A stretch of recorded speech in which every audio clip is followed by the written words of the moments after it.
എൻ്റെ പ്രിയപ്പെട്ടവരെ, ദൈവതിരുസന്നിധിയിൽ സന്തോഷത്തോടെ ഇരിക്കണം. നമുക്ക് കുറേ വിഷയങ്ങളുള്ളതാകാം. ഫസ്റ്റ് ബിഗിനേഴ്സ്, ആദ്യം വരുന്നവർ ശ്രദ്ധിക്കേണ്ടത്, നിങ്ങളൊരു പക്ഷേ ആദ്യം വരികയായിരിക്കും, ആലപ്പുഴ വരെ ആദ്യം കാണുന്ന ആൾക്കാരുണ്ടാവും. പക്ഷേ നിങ്ങളിരിക്കുന്ന സ്ഥലത്ത് ലക്ഷക്കണക്കിന് മനുഷ്യർ സാക്ഷ്യം പറഞ്ഞ ലോകത്തിലെ അപൂർവ സ്ഥലമാണ്. ഈ അനുഗ്രഹത്തിൻ്റെ തണലിലേക്കാണ് ദൈവം കെട്ട കാലത്ത് നിന്നെ കൈ വിളിച്ചുകൊണ്ട് വന്നിരിക്കുന്നത്. എൻ്റെ ദൈവവേദനെ, നീ ഇതാദ്യം നിൻ്റെ മനസ്സിൽ ഉറപ്പിക്കണം. ഇതൊരു ആക്സിഡൻ്റലായിട്ട് സംഭവിച്ച കാര്യമല്ല. ഞാനിവിടെ വന്നത് ഒരു ആകസ്മികമായി സംഭവിച്ചതല്ല. ദൈവം എന്നെ ഇവിടെ കൊണ്ടുവന്നതാണ്. എന്ന് പറഞ്ഞേ, ദൈവം എന്നെ ഇവിടെ കൊണ്ടുവന്നതാണ്. അപ്പം ആ ഒരു ബോധം ആദ്യമേ ഉണ്ടാകണം.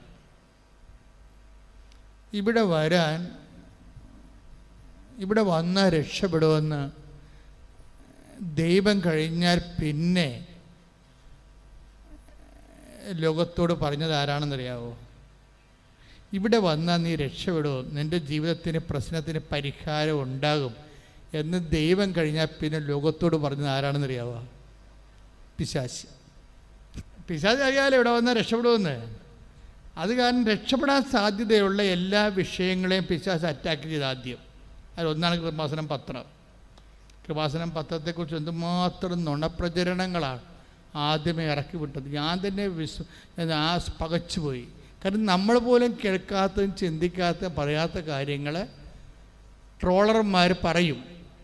കൃപാസനം പത്രം അരച്ച് കലക്കി കുടിച്ച് ആശുപത്രിയിലായി, ദോശ ചുരുട്ടി, അതൊക്കെ എല്ലാം പിശാച് കൃത്യമായിട്ട് ചെയ്ത ടാർജറ്റ്. കാര്യം പിശാചിനറിയാം ഈ സാധനം രക്ഷപ്പെടും, മനുഷ്യർ രക്ഷപ്പെടുമെന്ന് അറിയാം. മനുഷ്യർ ഇതുകൊണ്ട് രക്ഷപ്പെടുമെന്ന് പിശാചിനറിയാം. അതുകൊണ്ട് ആദ്യം അറ്റാക്ക് ചെയ്തത് പത്രത്തെയാണ്. ഞങ്ങളെന്ത് ചെയ്ത് പതുക്കെ നിന്ന് ഒരു ഡിസ്ക്ലൈമറൊക്കെ കൊടുത്ത് പതുക്കെ നിന്ന് പ്രാർത്ഥിച്ചു നിന്ന് പത്രം അതിനേക്കാൾ ഗംഭീരമായി ദൈവം എന്ന് ഉപയോഗിച്ചുകൊണ്ടിരിക്കുകയാണ്. ഇന്നലെ ഒരു സാക്ഷ്യമുണ്ട്. ഇന്നലെ സാക്ഷ്യം വെച്ചാൽ ഒരു ചേച്ചി, അവിടെ എന്നാ വേറെ അവിടെ പ്രിയ, വയനാടെന്നാണ്. നല്ല സാക്ഷ്യം. ഒരു എഡ്യൂക്കേറ്റഡാണ്, നേഴ്സാണ്.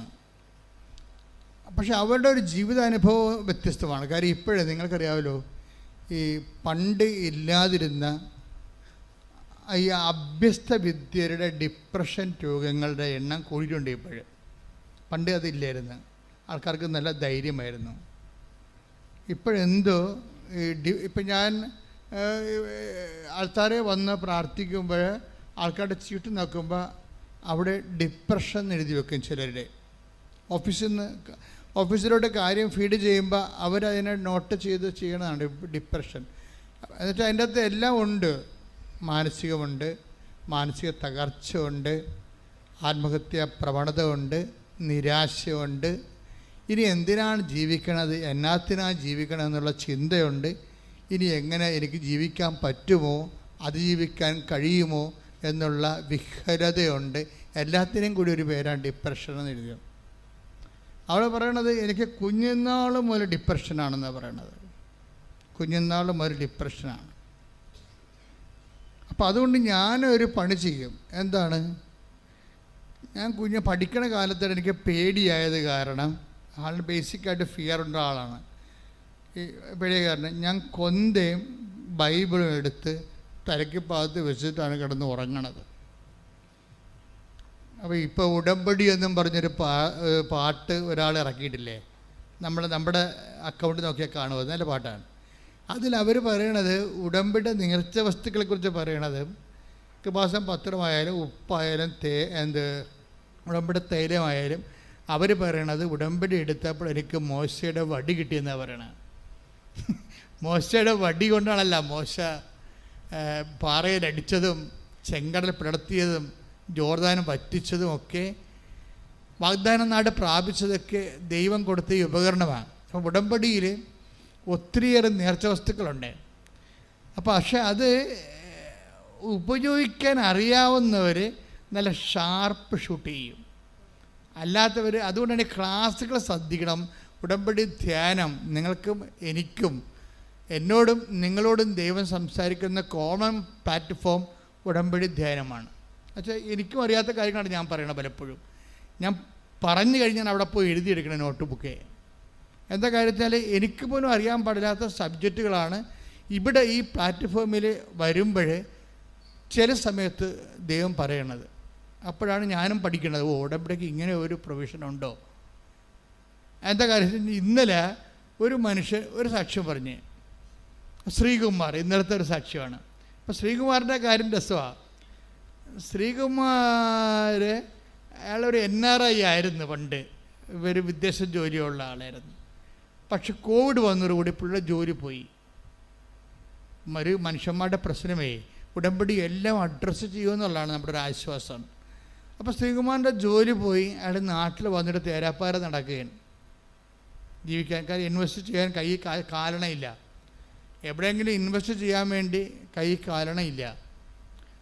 അപ്പോൾ അദ്ദേഹം വന്ന് ഉടമ്പടിക്ക്, ഇപ്പോൾ നമ്മൾ കൈ കാലണയില്ലാത്തപ്പോൾ പിന്നെ എന്താ നമ്മുടെ മാർഗം? നമ്മുടെ മുമ്പിലുള്ളത് ഉടമ്പടി മാത്രമേ ഉള്ളൂ ശരിക്കും ഇന്നത്തെ കാലത്ത്. അപ്പോൾ അദ്ദേഹം വന്ന് ഉടമ്പടി എടുക്കും. ഉടമ്പടിയുള്ള ഗുണമെന്ന് പറയണത്, ഉടമ്പടിയിലുണ്ടാകുന്ന ഞാൻ മനസ്സിലാക്കിയത്, ഇനി നിങ്ങളെങ്ങനെ മനസ്സിലാക്കിയിരിക്കണം എന്നറിയത്തില്ല.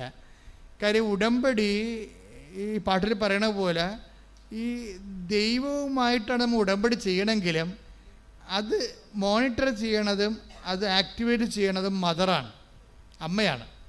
അമ്മയുടെ മാധ്യസ്ഥതയിലാണ് നമ്മൾ ഉടമ്പടി ചെയ്യണത്. അപ്പം അമ്മയുടെ മാധ്യസ്ഥൻ്റെ ഒരു പ്രശ്നം എന്ന് പറയണത് ഈ വ്യക്തിയുടെ സ്റ്റാറ്റസ് ഓവർലുക്ക് ചെയ്ത് കളയും. ഞാൻ മനസ്സിലാക്കിയത് അങ്ങനെയാണ്.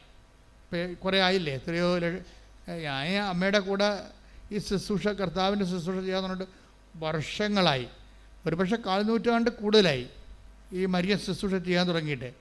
അപ്പോൾ എനിക്ക് മരിയ ശുശ്രൂഷയും മറ്റ് ശുശ്രൂഷയും തമ്മിലുള്ള വ്യത്യാസം, ഈ മറ്റ് മരിയ ശുശ്രൂഷകളുടെ ഗുണമെന്ന് പറയണത് ഫസ്റ്റ് ഫേസിൽ വ്യക്തിയുടെ സ്റ്റാറ്റസ് ഓവർലുക്ക് ചെയ്ത് കളയും. അപ്പോൾ എന്താണ് അത്, എന്താ ഉദ്ദേശിക്കണത്? ഇപ്പോൾ വ്യക്തി അയാൾ ചിലപ്പോൾ ഒരു പ്രത്യേക സാഹചര്യത്തിൽ പെട്ട് പാപാവസ്ഥയിലാകാം. പക്ഷേ അയാൾ ചിലപ്പോൾ അദ്ദേഹം ഒരു ഡൈവേഴ്സ്ഡ് പേഴ്സണാകാം. അല്ലെങ്കിൽ ആ സ്ത്രീ ചിലപ്പോൾ ഒരു അബോർഷൻ കഴിഞ്ഞ ആളാം, മനഃപൂർവ്വം പാപത്തിലൂടെ ഗർഭം ധരിച്ചിട്ട് ഒരു അബോർഷനിലൂടെ വീണ്ടും പാപിയായിട്ട് നിൽക്കുന്ന ആളാകാം. പക്ഷേ ഇവർക്ക് ഈ ഞാൻ കണ്ടുവരണത് ഉടമ്പടി അമ്മയെടുത്ത് വരുമ്പോൾ ഉണ്ടാകുന്ന പ്രശ്നം, ഇതിനെ ആദ്യം അഡ്രസ്സ് ചെയ്തില്ല അമ്മ. നീ അങ്ങനെ ചെയ്തവളല്ലേ, ഇങ്ങനെ ചെയ്തവളല്ലേ, അങ്ങനെ ആവശ്യമില്ല, നിൻ്റെ ഹർട്ട് ചെയ്യുകയോ നിന്നെ തൂക്കി നോക്കുകയൊന്നുമില്ല. ആദ്യം അമ്മ എന്ന രീതിയിൽ നിന്നെ നിലനിർത്തി തരും. അതാണ് എനിക്ക് ഞാൻ മനസ്സിലാക്കിയ ഏറ്റവും വലിയ ഒരു ദൈവികമായ സത്യമാണ്. നിൻ്റെ അവസ്ഥ എന്തായാലും ആദ്യം നിന്നെ ദൈവം, നീ ഇപ്പോൾ ഭർത്താവിനെതിരെ കേസ് കൊടുത്തേ വന്ന ആളാണെന്ന് വിചാരിച്ചോ, അല്ലെങ്കിൽ ഭാര്യയ്ക്കെതിരെ കേസ് കൊടുത്തിട്ട് നിൻ്റെ താല്പര്യത്തിന് പറ്റുന്ന രീതിയിൽ കുടുംബജീവിതം കൊണ്ടുപോകാത്തപ്പോൾ നിനക്ക് വിറഞ്ഞ് നീ മനുഷ്യത്വരഹിതമായി പെരുമാറിയിട്ടിടോന്ന് നിൽക്കണം വിചാരിച്ചു. പക്ഷേ നീ ഒരു കടത്തിലാണെന്ന് വിചാരിച്ചോ, അല്ലെങ്കിൽ നീ ഒരു രോഗത്തിലാണെന്ന് വിചാരിച്ചോ, അമ്മ ആദ്യം അത് അഡ്രസ്സ് ചെയ്തിട്ട് നിങ്ങനെ എനിക്ക് തോന്നുന്നത്, എൻ്റെ ഒരു അനുഭവത്തിൽ എനിക്ക് പറയാനുള്ള ഉപദേശിക്കാനുള്ളത്, നമുക്ക് ഈ ഒരു ബോധം ഉണ്ടാകണം. നിങ്ങൾ ഓർക്കരുത്, നിങ്ങൾ എന്ത് അവസ്ഥയിലായാലും കൃപാസനത്തിൽ വരുമ്പോൾ ഫസ്റ്റ് ഫേസിൽ ദൈവം നിങ്ങളെ അനുഗ്രഹിക്കും. അപ്പോൾ നിങ്ങൾ ഓർക്കും, എൻ്റെ ഞാൻ പാപിയായിരുന്നിട്ടും ഞാൻ പൊക്കത്തരം കാണിച്ചിട്ടും തോന്നിവാസം ജീവിച്ചിട്ടും ദൈവം എന്നെ അനുഗ്രഹിച്ചല്ല, അപ്പോൾ പിന്നെ ഇങ്ങനെ തന്നെ ജീവിച്ചാൽ മതി. അതിവിടെയാണ് പ്രശ്നം. അവിടെയാണ് നിങ്ങൾക്ക് പണി കിട്ടാൻ പോണത്. ഇത് ഫസ്റ്റ് ഫേസിൽ നിങ്ങളെ നിലനിർത്തി തന്നിട്ട് ഈശോയുടെ ഒരു സ്റ്റാറ്റസ് ഉണ്ട്, അല്ല ഈശോയുടെ ഒരു അപ്രോച്ചിങ് ഉണ്ട്. എന്താണ്? ഇപ്പം ഞാൻ നിന്നെ സഹായിക്കുന്ന, മേലിൽ നീ നന്നായി ദൈവത്തിൻ്റെ പൈതലിനെ പോലെ ജീവിക്കണം. എന്തിനാണ് നമ്മൾ പാപം ചെയ്യരുതെന്ന് പറയുന്നതിൻ്റെ കാരണം, ദൈവം ഉദ്ദേശിക്കുന്നത് നീ ബേസിക്കായിട്ട് നീ ദൈവ പൈതലാണ്. ഈ ലോകത്ത് ജീവിച്ചപ്പോൾ ലോകത്തിൻ്റെ പ്രത്യേകമായ സാഹചര്യം കൊണ്ടും നമ്മുടെ ജഡത്തിൻ്റെ ദുരാശ കൊണ്ടും നീ ചിലപ്പോൾ ദൈവ പൈതൽ എന്നുള്ള നിൻ്റെ സ്ഥാനം പ്രസാദപരം നഷ്ടപ്പെട്ടു പോയി കാണും. പക്ഷേ എന്ന് പറഞ്ഞാലും ദൈവം പറയും, നീ ഇപ്പോൾ ഒരു പാപാവസ്ഥയിലാണെങ്കിലും നീ എൻ്റെ മകനാണ്, അല്ലെങ്കിൽ നീ എൻ്റെ മകളാണ്. അതിനത്ര മാറ്റമില്ല. അതിൽ അമ്മയെ വെച്ചിരിക്കുന്ന ദൈവം അമ്മയെ തന്നെ വെച്ചിരിക്കുന്നതിൻ്റെ പ്രധാനപ്പെട്ട കാര്യം എന്താ? അതായത് ഇങ്ങനെ ഒരു ഇൻഡീസൻറ്റ് സിറ്റുവേഷൻസ് ഉണ്ടായി, ദൈവത്തിന് പ്രോട്ടോക്കോൾ അനുസരിച്ചുകൊണ്ട് ഡയറക്റ്റ് ഇടപെടാൻ പറ്റാത്ത വിഷയമാണെങ്കിലും നിങ്ങൾ നിലനിർത്തണമെന്നുള്ള ദൈവത്തിൻ്റെ ഒരു മനസ്സിൻ്റെ അവസ്ഥയാണ്. ഇപ്പോൾ കാനായിലെ കല്യാണത്തിൻ്റെ കാര്യമാണ് തന്നെ എടുക്കാം. അവിടെ ആ വീഞ്ഞ് ഉണ്ടാക്കി കൊടുക്കേണ്ട ഒരു കഥയുമില്ല. യേശു എന്ന് പറയുന്ന ഈ ലോകത്തിൻ്റെ യുഗദൈവം ഒരിക്കലും ഇങ്ങനെ ഒരു വീട്ടിൽ ഒരു കല്യാണത്തിൽ വീഞ്ഞ് തീർന്നു പോയെന്നും പറഞ്ഞ് അവിടെ ഇടപെടേണ്ട കാര്യമില്ല. പ്രോട്ടോക്കോൾ അല്ലത്. ഇപ്പം നമ്മളുടെ വീട്ടിൽ നമ്മളുടെ ഇവിടെ നിങ്ങളുടെ വീട്ടിൽ തോട് പൊങ്ങി വെള്ളം കയറി ഉടനെ ജലസേചന വകുപ്പ് മന്ത്രി അവിടെ വരുക? ഇല്ല, വരത്തില്ല. അത് വില്ലേജ് ഓഫീസറാണ് വരുന്നത്. പ്രോട്ടോക്കോൾ അതാണ്. അതിൻ്റെ പ്രോട്ടോക്കോൾ അതാണ്. അപ്പം നമുക്കൊരു ഭൗതിക സാഹചര്യം ഇല്ല, നമുക്ക് വീഞ്ഞ് തീർന്നു പോയി. അത് ഉടനെ ഈശോ അവിടെ ലോകത്തിൻ്റെ പാപങ്ങൾക്ക് പരിഹാരം ചെയ്തുകൊണ്ട് ലോകത്തെ മുഴുവനും വീണ്ടെടുക്കാൻ വന്ന ഈശോ ആ കുടുംബത്തിൻ്റെ ഒരു സ്വാഭാവികമായ വിഷയത്തെ പ്രോട്ടോക്കോൾ അനുസരിച്ച് ഇടപെടേണ്ട കാര്യമില്ല. അതുകൊണ്ട് ഈശോ അത് പറയുന്നുണ്ടോ? എന്താണ് എനിക്കും നിനക്കും എന്താണ് ഈ വിഷയത്തിൽ? കാര്യം ഇത് ഒരു പ്രോട്ടോക്കോൾ നിരക്കാത്ത വിഷയമാണ്. പക്ഷേ എന്താണ് ഈശോ ചെയ്യണത്? എന്നിട്ട് അങ്ങനെയാണെങ്കിൽ ഇപ്പോൾ നിൻ്റെ കടമാകാം, നിൻ്റെ ജോലിയാകാം, നിൻ്റെ പ്രൊമോഷൻ വിഷയമാകാം. ഇന്നലെ ഡോണി ജോൺ എന്നൊരാൾ സാക്ഷ്യപ്പെടും. ഈ ഡോണി ജോണിൻ്റെ പ്രശ്നം എന്ന് വെച്ചാൽ പുള്ളിക്കാരൻ ഒരു കോഓപ്പറേറ്റീവ് സംഘത്തിലെ സെക്രട്ടറിയാണ്. നമ്മുടെ സഹകരണ സംഘമില്ലേ, സഹകരണ സംഘത്തിലെ സെക്രട്ടറിയാണ്. അപ്പോൾ സെക്രട്ടറിമാരെന്ന് പറയണത് നിങ്ങൾക്കറിയാമല്ലോ, സഹകരണ സംഘത്തിൽ ഏറ്റവും മെൻറ്റേഷൻ അനുഭവിക്കുന്ന ഒരു ക്രീച്ചർ സെക്രട്ടറിയാണ്. ബോർഡിൻ്റെ സെക്രട്ടറി ഉണ്ടാവും, നാട്ടുകാരുടെ ഉണ്ടാവും, പിന്നെ മോളിൽ നിന്ന് വരുന്ന ജില്ലാ കോപ്പറേറ്റീവ് ബാങ്കിൻ്റെ നിരീക്ഷണങ്ങളുണ്ടാകും. എല്ലാം കൊണ്ട് പിന്നെ ബോർഡിന് തന്നെ അനാവശ്യമായ കൈകടത്തലുണ്ടാകും. ചിലപ്പോൾ ഇവരുടെ ജോലി തന്നെ ബോർഡിൻ്റെ ബോർഡ് ഇങ്ങനെ ഇവർ അപ്പോയിൻ്റ് ചെയ്തിരിക്കണ കാരണം ബോർഡിലെ ആൾക്കാരിങ്ങനെ മീശ പിരിക്കും. അങ്ങനെ ഒരു വല്ലാത്ത ജോലിയാണ് ഈ കോപ്പറേറ്റീവ് സെക്രട്ടറി എന്ന് പറയുന്ന ജോലി എന്ന് പറയുന്നത്. ഈ മനുഷ്യൻ ഇതുകൊണ്ട് ഡിപ്രഷനായി. കണ്ട, വീണ്ടും നോക്കിയേ, ഡിപ്രഷൻ കേസ് ഇപ്പോൾ വന്ന് കണ്ട, എനിക്ക് ഡിപ്രഷനായി കഴിയുമ്പോൾ സ്വാഭാവികമായിട്ട് കണക്ക് സമയത്ത് എഴുതാൻ പറ്റത്തില്ല, എൻട്രി മറന്നു പോകും, പിന്നെ ക്യാരി ഓവർ ചെയ്യാൻ പറ്റത്തില്ല, പിന്നെ അത് ഓഡിറ്റിങ് പ്രോബ്ലംസ് ഉണ്ടാകും. അപ്പോൾ അങ്ങനെ ഇഷ്യൂസ് ഡെവലപ്പ് ചെയ്ത് വന്ന് ഇതൊന്നും അറിയാമല്ലോ. പിന്നെ എന്താ വെച്ചാൽ എന്ന് പറഞ്ഞാൽ ആ ഒരു വകുപ്പ് വെച്ചുകൊണ്ട് ഇയാളെ മാറ്റിയിട്ട് ബോർഡ് വേറെ ആളെ വെക്കും ഉടനെ. കാര്യം എന്താ, ഒരു ആളെ വെച്ച് ചിലപ്പോൾ 10 ലക്ഷത്തിനൊക്കെ ആയിരിക്കും വെക്കണത്. ബോർഡിന് പൈസ കിട്ടും. എല്ലാ ബോർഡുകാരും പൈസ വാങ്ങിക്കുന്നുണ്ടെന്ന് അറിയത്തില്ല, മേടിക്കണം നിർബന്ധമില്ല. പക്ഷെ ചില ബോർഡൊക്കെ പൈസ വാങ്ങിച്ചത് തന്നെയാണ് ഈ ഉദ്യോഗം കൊടുക്കുന്നത്. അപ്പം അതുകൊണ്ട് സ്വാഭാവികമായിട്ട് ഈ പോസ്റ്റ് പോയാൽ വേറെ ആളെ വെച്ചാൽ അവർക്ക് ബോർഡിന് പൈസ കിട്ടും. അപ്പം അതുകൊണ്ട് തന്നെ ഇത് ഒരു ചാലഞ്ചിങ് പോസ്റ്റാണ്. ഈ മനുഷ്യൻ ഡിപ്രഷൻ ആയി കഴിഞ്ഞപ്പോൾ ഉടനെ പോസ്റ്റ് പോയിട്ട് പിന്നെ എന്താ മാർഗം? ഉടമ്പടിയേ ഉള്ളൂ. ഇന്നത്തെ മനുഷ്യൻ്റെ അവസ്ഥ അങ്ങനെയാണ്. എന്തെങ്കിലും സംഭവിച്ചാൽ അപ്പം തന്നെ വണ്ടി പിടിച്ച് ആൾക്കാർ അമ്മയെടുത്ത് വരും. അമ്മേ, കുഞ്ഞുങ്ങളെ പോറ്റാൻ മാർഗമില്ല, എൻ്റെ തന്നെ കുഴപ്പമാണ്, ഡിപ്രഷനാണ് എനിക്ക്, അതും പറയും. നമുക്കിത് രണ്ടും പറയാൻ പറ്റിയത് ഗവൺമെൻറ്റിനോട് പറയാൻ പറ്റത്തില്ല. അമ്മ എനിക്ക് ഡിപ്രഷനാണെന്ന് പറയാൻ പറ്റില്ല. നമ്മൾ ഗവൺമെൻറ് പറഞ്ഞാൽ പറയും ഡിപ്രഷനാണ്, ഇപ്പോൾ വീട്ടിൽ പോയി ഇരിക്കാൻ പറയും. വേറെ നിങ്ങൾക്ക് പറ്റണ വല്ല വാട്സേ കടയോ സിഗരറ്റ് കടയൊക്കെ വിട്ടിട്ട് വീട്ടിൽ ഇരിക്കാൻ പറയും. അതേ പറയുന്നുള്ളൂ. ആരോട് ചോദിച്ചാലും പറയും അത് നിങ്ങൾ വീട്ടിൽ പോയി ചെറിയ മാടക്കടവലും ചെയ്യാൻ പറയും. നിങ്ങൾക്ക് ഡിപ്രഷൻ അല്ലേ? പക്ഷേ നമുക്ക് മനുഷ്യന്മാരോട് പറയാൻ പറ്റത്തില്ല. പക്ഷേ നമ്മൾക്ക് ഇത് രണ്ടും പറയാൻ പറ്റും. എനിക്ക് എൻ്റെ കുഞ്ഞുങ്ങളെ പോറ്റാൻ നിവൃത്തിയില്ല, എനിക്ക് ഡിപ്രഷനാണെന്ന് ഈ രണ്ടും പറയാൻ പറ്റുന്ന സ്ഥലം എവിടെയുണ്ട്? അമ്മ സന്നിധാനമേ ഉള്ളൂ. ശരിക്കും പറഞ്ഞ് ആ മനുഷ്യൻ അത് പിന്നെ പറയണത് പച്ചക്ക് പറയണമെന്നേ ഉള്ളൂ. പറയണത് ഒക്കുവാ കിട്ടിയ കുട്ടി എന്നൊക്കെ പറഞ്ഞുകൊണ്ട് ഒത്താക്കൊള്ളാം ഇങ്ങനെ പറയുന്നത്. കണ്ണടച്ച് കുത്തണ പോലെ, നിങ്ങൾ PSC പരീക്ഷ എഴുതണ പോലെ ഒക്കണേ ഒന്ന് അങ്ങനെ കുത്തരും. ചില ആൾക്കാരുടെ പരീക്ഷ കുത്തണ പോലെയാണ് ഉടമ്പടി ചെയ്യണതേ. ഒക്കട്ടെ എന്ന് പറഞ്ഞുകൊണ്ട് അങ്ങനെ വന്നാൽ ദൈവത്തിന് ഇത് ഫ്രോഡാണെന്ന് അറിയാം. നിങ്ങളുടെ ഉടമ്പടി ഫേക്കാകും ഉടനെ. കാര്യം എന്താ, നിങ്ങൾ അതിൻ്റെ ഒരു consider amount of faith invest ചെയ്തിട്ടില്ല. ഒരു സിൻസിയറിറ്റി ഇൻവെസ്റ്റ് ചെയ്തിട്ടില്ല, നിങ്ങളൊരു സത്യസന്ധതയോ, ആ ഉടമ്പടി എന്ന് പറയുമ്പോൾ വിശ്വസ്തതയുടെ ഭാഗമാണ് സത്യസന്ധത.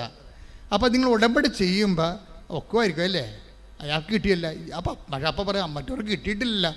അപ്പോൾ ഇതൊക്കെ ചിന്തിച്ചുകൊണ്ട് കിട്ടട്ടെ, അല്ല ആലപ്പുഴ വന്നില്ലേ, ആദ്യം ഒരു വണ്ടിക്കാശല്ലേ പോയുള്ളൂ എന്ന് പറഞ്ഞാൽ എഴുതിയിടുന്നവരുണ്ട്. അങ്ങനെയുള്ള മരമാക്കറുകൾക്ക് ഈ ജന്മത്തുടമ്പടി നിന്ന് ഒന്നും കിട്ടത്തില്ല. എന്താ കാര്യം വെച്ച് കഴിഞ്ഞാൽ അവർക്ക് അതിൻ്റെ ഉടമ്പടിയിൽ ദൈവം ഉദ്ദേശിക്കുന്ന ഒരു concern amount of faith and fidelity and sincerity അവർ ഇൻവെസ്റ്റ് ചെയ്യണില്ല. ആത്മാർത്ഥതയോ സത്യസന്ധതയോ ഇല്ല. അവർ ദൈവത്തെ പരീക്ഷിക്കണ മറ്റൊരു പിശാചായിട്ട് വരും. അതാ സംഭവം. ഉടമ്പടി തെറ്റിച്ചാണ് ചെയ്യണമെങ്കിൽ നിങ്ങളുടെ യഥാർത്ഥ സ്വഭാവത്തിൽ നിങ്ങളെ പിശാചാണ്. എന്താ കാര്യം? ദൈവത്തെ നിങ്ങൾ പരീക്ഷിക്കുകയാണ്. ദൈവത്തെ പരീക്ഷിക്കാൻ വേണ്ടിയാണ് നിങ്ങളത് ചെയ്യണത്. അപ്പോൾ ദൈവത്തെ പരീക്ഷിച്ച ആളാരാണ്? പിശാചാണ്, സംശയമില്ല. യേശുവിനെ പരീക്ഷിച്ച ആളാരാണ്? പിശാചാണ്. അപ്പോൾ നിങ്ങൾ പരീക്ഷ സംശയത്തോടെയാണ് നിങ്ങൾ ഉടമ്പടി ചെയ്തതെങ്കിൽ തീർച്ചയായിട്ടും 2 കൊമ്പ് ഒരു വാലും നിങ്ങൾക്ക് അവകാശപ്പെട്ട സംഭവമാണ്. അത് നിങ്ങൾക്ക് വേണമെങ്കിൽ ഞങ്ങളുടെ ഓഫീസിൽ നിന്ന് മേടിക്കാം. 2 കൊമ്പ് ഒരു വാലും എന്നുവെച്ചാൽ നിങ്ങൾ പിശാചാണ്. ദൈവത്തെ പക്ഷെ ചില ആൾക്കാരുണ്ട്, അവർ മനസ്സിൽ വീട്ടിൽ നിന്ന് ഇറങ്ങുമ്പോൾ തന്നെ കരുതും അമ്മയുടെ മണ്ണി ചവിട്ടി കിട്ടിയാൽ മതി എന്ന് പറയും. വേറെ ഒന്നും ചെയ്യണ്ട. അവർ വീട്ടിൽ നിന്ന് ഇറങ്ങണത് തന്നെ ഉടമ്പടി കണക്ക് വിധിക്കട്ടെ, അമ്മയുടെ മണ്ണിലൊന്ന് ചവിട്ടി കിട്ടിയാൽ മതി എന്ന് പറയും. അവർ ചവിട്ടി കിട്ടുമ്പോൾ തന്നെ സുഗന്ധം അടിക്കാൻ തുടങ്ങും. അത് അവരുടെ ഫെയ്ത്ത് അതാണ്. അവർ ചവിട്ടുമ്പോൾ തന്നെ അവർ പറയും എൻ്റെ അച്ഛാ വാതിക്കെ ചവിട്ടിയപ്പോൾ തന്നെ ഇത് എവിടുന്നാണ് സുഗന്ധം എന്നറിയാൻ പറ്റുന്നത്. അതവരെ ഫോളോ ചെയ്തുകൊണ്ട് അവരുടെ കൂടെ പോകും. ആ വീടുകളിൽ അവരുടെ വീട്ടിലേക്ക് അത് അവസാനം വരെ നിൽക്കുകയും ചെയ്യും. അത് വീട് വരെ പോകും. ഇഷ്യൂ ഉണ്ടാകുന്ന സമയത്തൊക്കെ സുഗന്ധം പിന്നെയും വന്നുകൊണ്ടിരിക്കും. എന്ന് വെച്ച് കഴിഞ്ഞാൽ ഭയപ്പെടേണ്ട, ഞാൻ നിൻ്റെ കൂടെയുണ്ടെന്നാണ്. ഭയപ്പെടേണ്ട, ഞാൻ നിൻ്റെ കൂടെയുണ്ട് എന്ന് പറയുന്ന വചനം ഒരു വാഗ്ദാനമാണ്. ആ വാഗ്ദാനം നമുക്ക് മരിയൻ അനുഭവത്തിൽ വരുമ്പോൾ സുഗന്ധാഭിഷേകമായിട്ടാണ് പലരും അനുഭവിക്കുന്നത്. ഒന്ന് ശ്രദ്ധിക്കട്ടെ മക്കളെ. യേശുവേ സ്തോത്രം, ഹല്ലേലൂയ.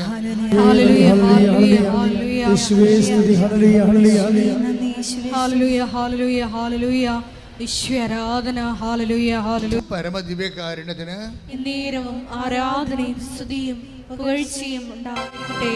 അപ്പൊ ഈ ഡോണില്ലേ, അതായത് ഡോണി ജോണിൻ്റെ വിഷയം വളരെ ഉടമ്പടി എടുത്തിട്ട് ഇവിടെ ആൾക്കാർ വരുമ്പോൾ ഇവൻ ഭയങ്കര പെർപ്ലസ്ഡാണ്. എന്താണ് പറയേണ്ടത്, എങ്ങനെ അവതരിപ്പിക്കേണ്ടത്, എങ്ങനെ ജീവിക്കണത്, എത്ര കാലം ഇങ്ങനെ പോകും, എൻ്റെ അവസാനം എന്താണ്, നോ ഐഡിയ. അപ്പോൾ ഇവൻ്റെ ഈ ഇന്ന് പരവേശം പരിഭ്രമം കണ്ടപ്പോൾ ഞാൻ ചോദിച്ചു exact what you want exactly, നിനക്ക് എന്താ വേണ്ടതെന്ന് പറഞ്ഞു. അപ്പോൾ അവൻ എന്നോട് അത് തന്നെ പറഞ്ഞ്, ഡോണി എന്താ പറഞ്ഞത്, എനിക്ക് ഡിപ്രഷനാണ്, എൻ്റെ സംഘം ജോലി, എൻ്റെ സെക്രട്ടറി ജോലി പോയി, ഞാൻ എന്ത് ചെയ്യും? അപ്പോൾ ഉടനെ എന്താ ചെയ്യണത്, അവൻ്റെ ആ പേപ്പറെല്ലാം അതുപോലെ വാങ്ങിച്ചിട്ട് മാതാവിൻ്റെ അടുത്ത് സെയിം എന്നാണ് പറയണത്. അവന് ഡിപ്രഷനാണ്, അവൻ്റെ കുഞ്ഞുങ്ങളെ പോറ്റാൻ മാർഗമില്ല, ഓവർ, തീർന്നു. ബാക്കിയെന്ന് പറയുന്ന കൃപാസനത്തിൻ്റെ ആസ്തിയാണ്. ആസ്തിയെന്ന് വെച്ച് കഴിഞ്ഞാൽ ഒരു വല്ലാത്ത ആസ്തിയാണ്. വർഷം 10-32 കൊല്ലം കടലിലും കരയിലുമായി നടത്തിയ കൺവെൻഷൻസും, ഞാൻ 2 മണി രാത്രി തൊട്ട് 3 മണിക്ക്, ഞാൻ വൈകുന്നേരം 6 മണിക്ക് വരിയൻ ധ്യാനം നടക്കുന്ന സമയത്ത് വൈകുന്നേരം 6 മണിക്ക് ഞാൻ ആൾക്കാരെ കയറിയ ഇറങ്ങണത് വെളുപ്പിന് 4 മണിക്കാണ്. തല പൊട്ടണ പോലെ ഇരിക്കും അവിടെ ആസ്പത്രി, ആൾക്കാരെ കണ്ടു. ഇതെല്ലാം ഇത് ആസ്തിയാണ്. ഈ മനുഷ്യന്മാരുടെ സംഭവങ്ങളെല്ലാം കേട്ട് അവസാനത്തെ ആൾ കൃപാസനത്തിൽ ഇറങ്ങുമ്പോൾ വെളുപ്പിനായി പോകും. രാത്രി മുഴുവൻ അതിന്. അങ്ങനെ 10 എത്രയോ കൊല്ലം, 2004 മുതൽ തുടങ്ങിയ 2000 കോവിഡ് വരെയുള്ള കാലം, അതെല്ലാം ആസ്തിയാണ്. വാരിക്കെട്ടി പ്രാർത്ഥിക്കേണ്ട കാര്യമില്ല, നല്ല ആസ്തിയുണ്ട്. ദൈവദൃസന്നിധിയിൽ ജനങ്ങളുടെ കൂടെ നിന്നും അവിടെ കണ്ണുനീര് കർത്താവിൻ്റെ ദൃശ്യത്തിന് വെച്ചും അതിനുവേണ്ടി ഉപവസിച്ചും ഒക്കെ നല്ല ആസ്തിയുണ്ട്. അപ്പോൾ ഈ വിഷയം പറഞ്ഞാൽ മതി, ഡോണിൻ്റെ ജോലിയില്ല, അവന് ഡിപ്രഷനാണ്, അത്രേ ഉള്ളൂ. അപ്പോൾ ഇത് നോട്ട് ടൈം. മാതാവ് അത് മേടിച്ചിട്ട് അങ്ങനെ തന്നെ ഒരു പച്ചമഷിക്ക് അങ്ങോട്ടൊരു റീസ്റ്റേറ്റ് ചെയ്യണം പറഞ്ഞൊരു ഒപ്പിട്ടാൽ മതിയല്ല, സെക്കൻഡുകൾക്കുള്ളിൽ അവനെ തിരിച്ചെടുത്ത്. ശ്രദ്ധിക്കട്ടെ, ഹല്ലേലൂയ, നന്ദി യേശുവേ. അതായത് ആസ്തി എന്ന് അച്ഛൻ പറഞ്ഞപ്പോൾ നിങ്ങൾ എന്താ വിചാരിച്ചത്? ആത്മരക്ഷയ്ക്ക് വേണ്ടി ഒരു വ്യക്തി ചെയ്യുന്ന പ്രേക്ഷിത നടപടിക്രമങ്ങളാണ്. അത് ക്രിസ്തുവിൻ്റെ വിശുദ്ധ രക്തത്തോട് ചേർന്നുകൊണ്ട്, യേശുക്രിസ്തുവിൻ്റെ വിശുദ്ധ രക്തം ഈ ഭൂമിയിൽ വീണതിൻ്റെ പിന്നിൽ നമ്മളെ മുഴുവനും വീണ്ടെടുക്കുക എന്നുള്ളതും അതിന് വില കൊടുക്കുക എന്നുള്ളതും രക്ഷാകര പദ്ധതിയുടെ ഭാഗമായിട്ട് ക്രിസ്തു ചെയ്ത സ്വർഗീയമായ ദൗത്യമാണ്. ഇതിനോട് ഐക്യദാർഢ്യം പുലർത്തിക്കൊണ്ടാണ് മറ്റുള്ളവരെ, ക്രിസ്തുവിനെ അറിയാത്തവരെ അറിയിക്കുകയും വേദനിക്കുന്നവരെ ക്രിസ്തുവിൽ ആശ്വസിപ്പിക്കുകയും ചെയ്യണം. ആ പണിയാണ് നിങ്ങളും ചെയ്യണത്. ഉടമ്പടിയിൽ നിങ്ങളുടെ ആസ്തി വർദ്ധിപ്പിക്കാൻ വേണ്ടി ഒത്തിരിയേറെ പ്രൊമോഷൻ ഫോർമുലയുണ്ട്. അതായത് നിങ്ങൾ ഒരു അനുഗ്രഹം ഇവിടെ കൈപ്പറ്റി സാക്ഷ്യം പറഞ്ഞെന്ന് പറഞ്ഞാൽ അത് വർക്കൗട്ട് ചെയ്യത്തില്ല. കാര്യം നിങ്ങൾക്കറിയാമല്ലോ, ഇപ്പോൾ ബാങ്കിൽ കിടക്കണ പൈസ നമ്മൾ എടുത്തോണ്ട് ഇരുന്ന് കഴിഞ്ഞാൽ തീർന്നു പോകും അല്ലേ? അവസാനം 1000 രൂപ എല്ലാം ഉണ്ടെന്നുണ്ടെങ്കിൽ, അവസാനം ബാങ്ക് അക്കൗണ്ടിൽ 1000 രൂപയാണുള്ളതെന്നുണ്ടെങ്കിൽ 5 മാസം കഴിഞ്ഞ് ചെല്ലുമ്പോൾ 1000 രൂപ ഉണ്ടെന്ന് ചെക്ക് എഴുതിയാൽ പറയുമ്പോൾ 1000 രൂപ ഒന്നും ഇല്ല, കാശ് ഇങ്ങോട്ട് തരാമെന്ന് പറയും. നിങ്ങൾക്കിവിടെ അക്കൗണ്ട് സൂക്ഷിച്ചതിന്, നിങ്ങളുടെ അക്കൗണ്ട് ഞങ്ങൾ സൂക്ഷിച്ചതിന് ആ സർവീസ് ചാർജായിട്ട് നിങ്ങളുടെ 1000 രൂപ ആവിയായിപ്പോയി. ഈ അക്കൗണ്ട് ഇപ്പോൾ വേണമെന്നുണ്ടെങ്കിൽ കാശ് ഇങ്ങോട്ട് തരണമെന്ന് പറയും. ഒരു ചേട്ടത്തിന് ഞാൻ ഇന്നലെ ഓടിച്ചിട്ട് ഇവിടെ കൊച്ചത്തൻ സോപ്പിട്ട് അച്ചെടുത്തിന്. എന്താ പ്രശ്നം വെച്ചാൽ ഇവർ വെള്ള ഉടമ്പടിയാണ് അവരുടെ. വെള്ള ഉടമ്പടി എന്ന് വെച്ച് കഴിഞ്ഞാൽ 3ാമത്തെ പുതുക്കാണെന്ന് തോന്നുന്നു, 4ാമതല്ലേ സിൽവർ ഗ്രേ കിട്ടുന്നത്. വെള്ള ഉടമ്പടിക്ക് കക്ഷി 2 സാക്ഷ്യം നേരത്തെ പറഞ്ഞിട്ടുണ്ട്. ഇപ്പം 3ാമത്തെ സാക്ഷ്യത്തിന് കയറിയതാണ്. 3ാമത്തെ സാക്ഷ്യം ഇവരെന്തൊക്കെ പറഞ്ഞു കഴിഞ്ഞപ്പോൾ കൊച്ചച്ചൻ കാരുണ്യ പ്രവർത്തികൾ വല്ലതും ഉണ്ടാ പറയാമെന്ന് വെച്ചപ്പോൾ കാരുണ്യ പ്രവർത്തികളൊന്നും ചെയ്യാൻ ഒത്തിട്ടില്ല. പിന്നെ ഈ പണ്ടാര എന്തിനാണ് ഉടമ്പടി എടുത്തത്? അപ്പോൾ ഈ ഉടമ്പടി വെള്ളയായിട്ടും ഇവർക്ക് തലയിൽ വെളിവില്ല. ഇവർക്ക് ഉടമ്പടി എന്താണെന്ന് അറിയത്തില്ല. ദൈവത്തിൽ നിന്നുള്ളതെല്ലാം ചിരണ്ടി എടുക്കണമെന്നല്ലാതെ ദൈവത്തിൻ്റെ ഉള്ളിൽ നമുക്ക് നിക്ഷേപമില്ല. നിങ്ങൾക്കറിയാമല്ലോ, ഒരു ഉടമ്പടി ഞാനൊന്ന് ചോദിക്കട്ടെ, നിങ്ങൾ വെള്ള ഉടമ്പടിയാണ്, പക്ഷേ ഇന്ന് വരെ നിങ്ങൾക്ക് ദൈവത്തിനേക്കുന്ന ഒരു ആസ്തിയും കിട്ടിയിട്ടില്ല. നിങ്ങൾ സന്തോഷിക്കണം. എന്താണ്? ഇത് മുഴുവൻ പലിശക്ക് ഡിപ്പോസിറ്റാണ്. അതിൻ്റെ അർത്ഥം നിന്നെ കാര്യമായി അനുഗ്രഹിക്കുന്ന ഒരു സമയം വന്നാൽ, നിനക്ക് ബോധമില്ലാതെ കിടന്നാൽ പോലും നിന്റെ ദൈവം നിന്നെ ബോധത്തിലേക്ക് വിളിച്ചു നടത്തും. ശ്രുതിക്കട്ടെ ഹല്ലേലൂയ.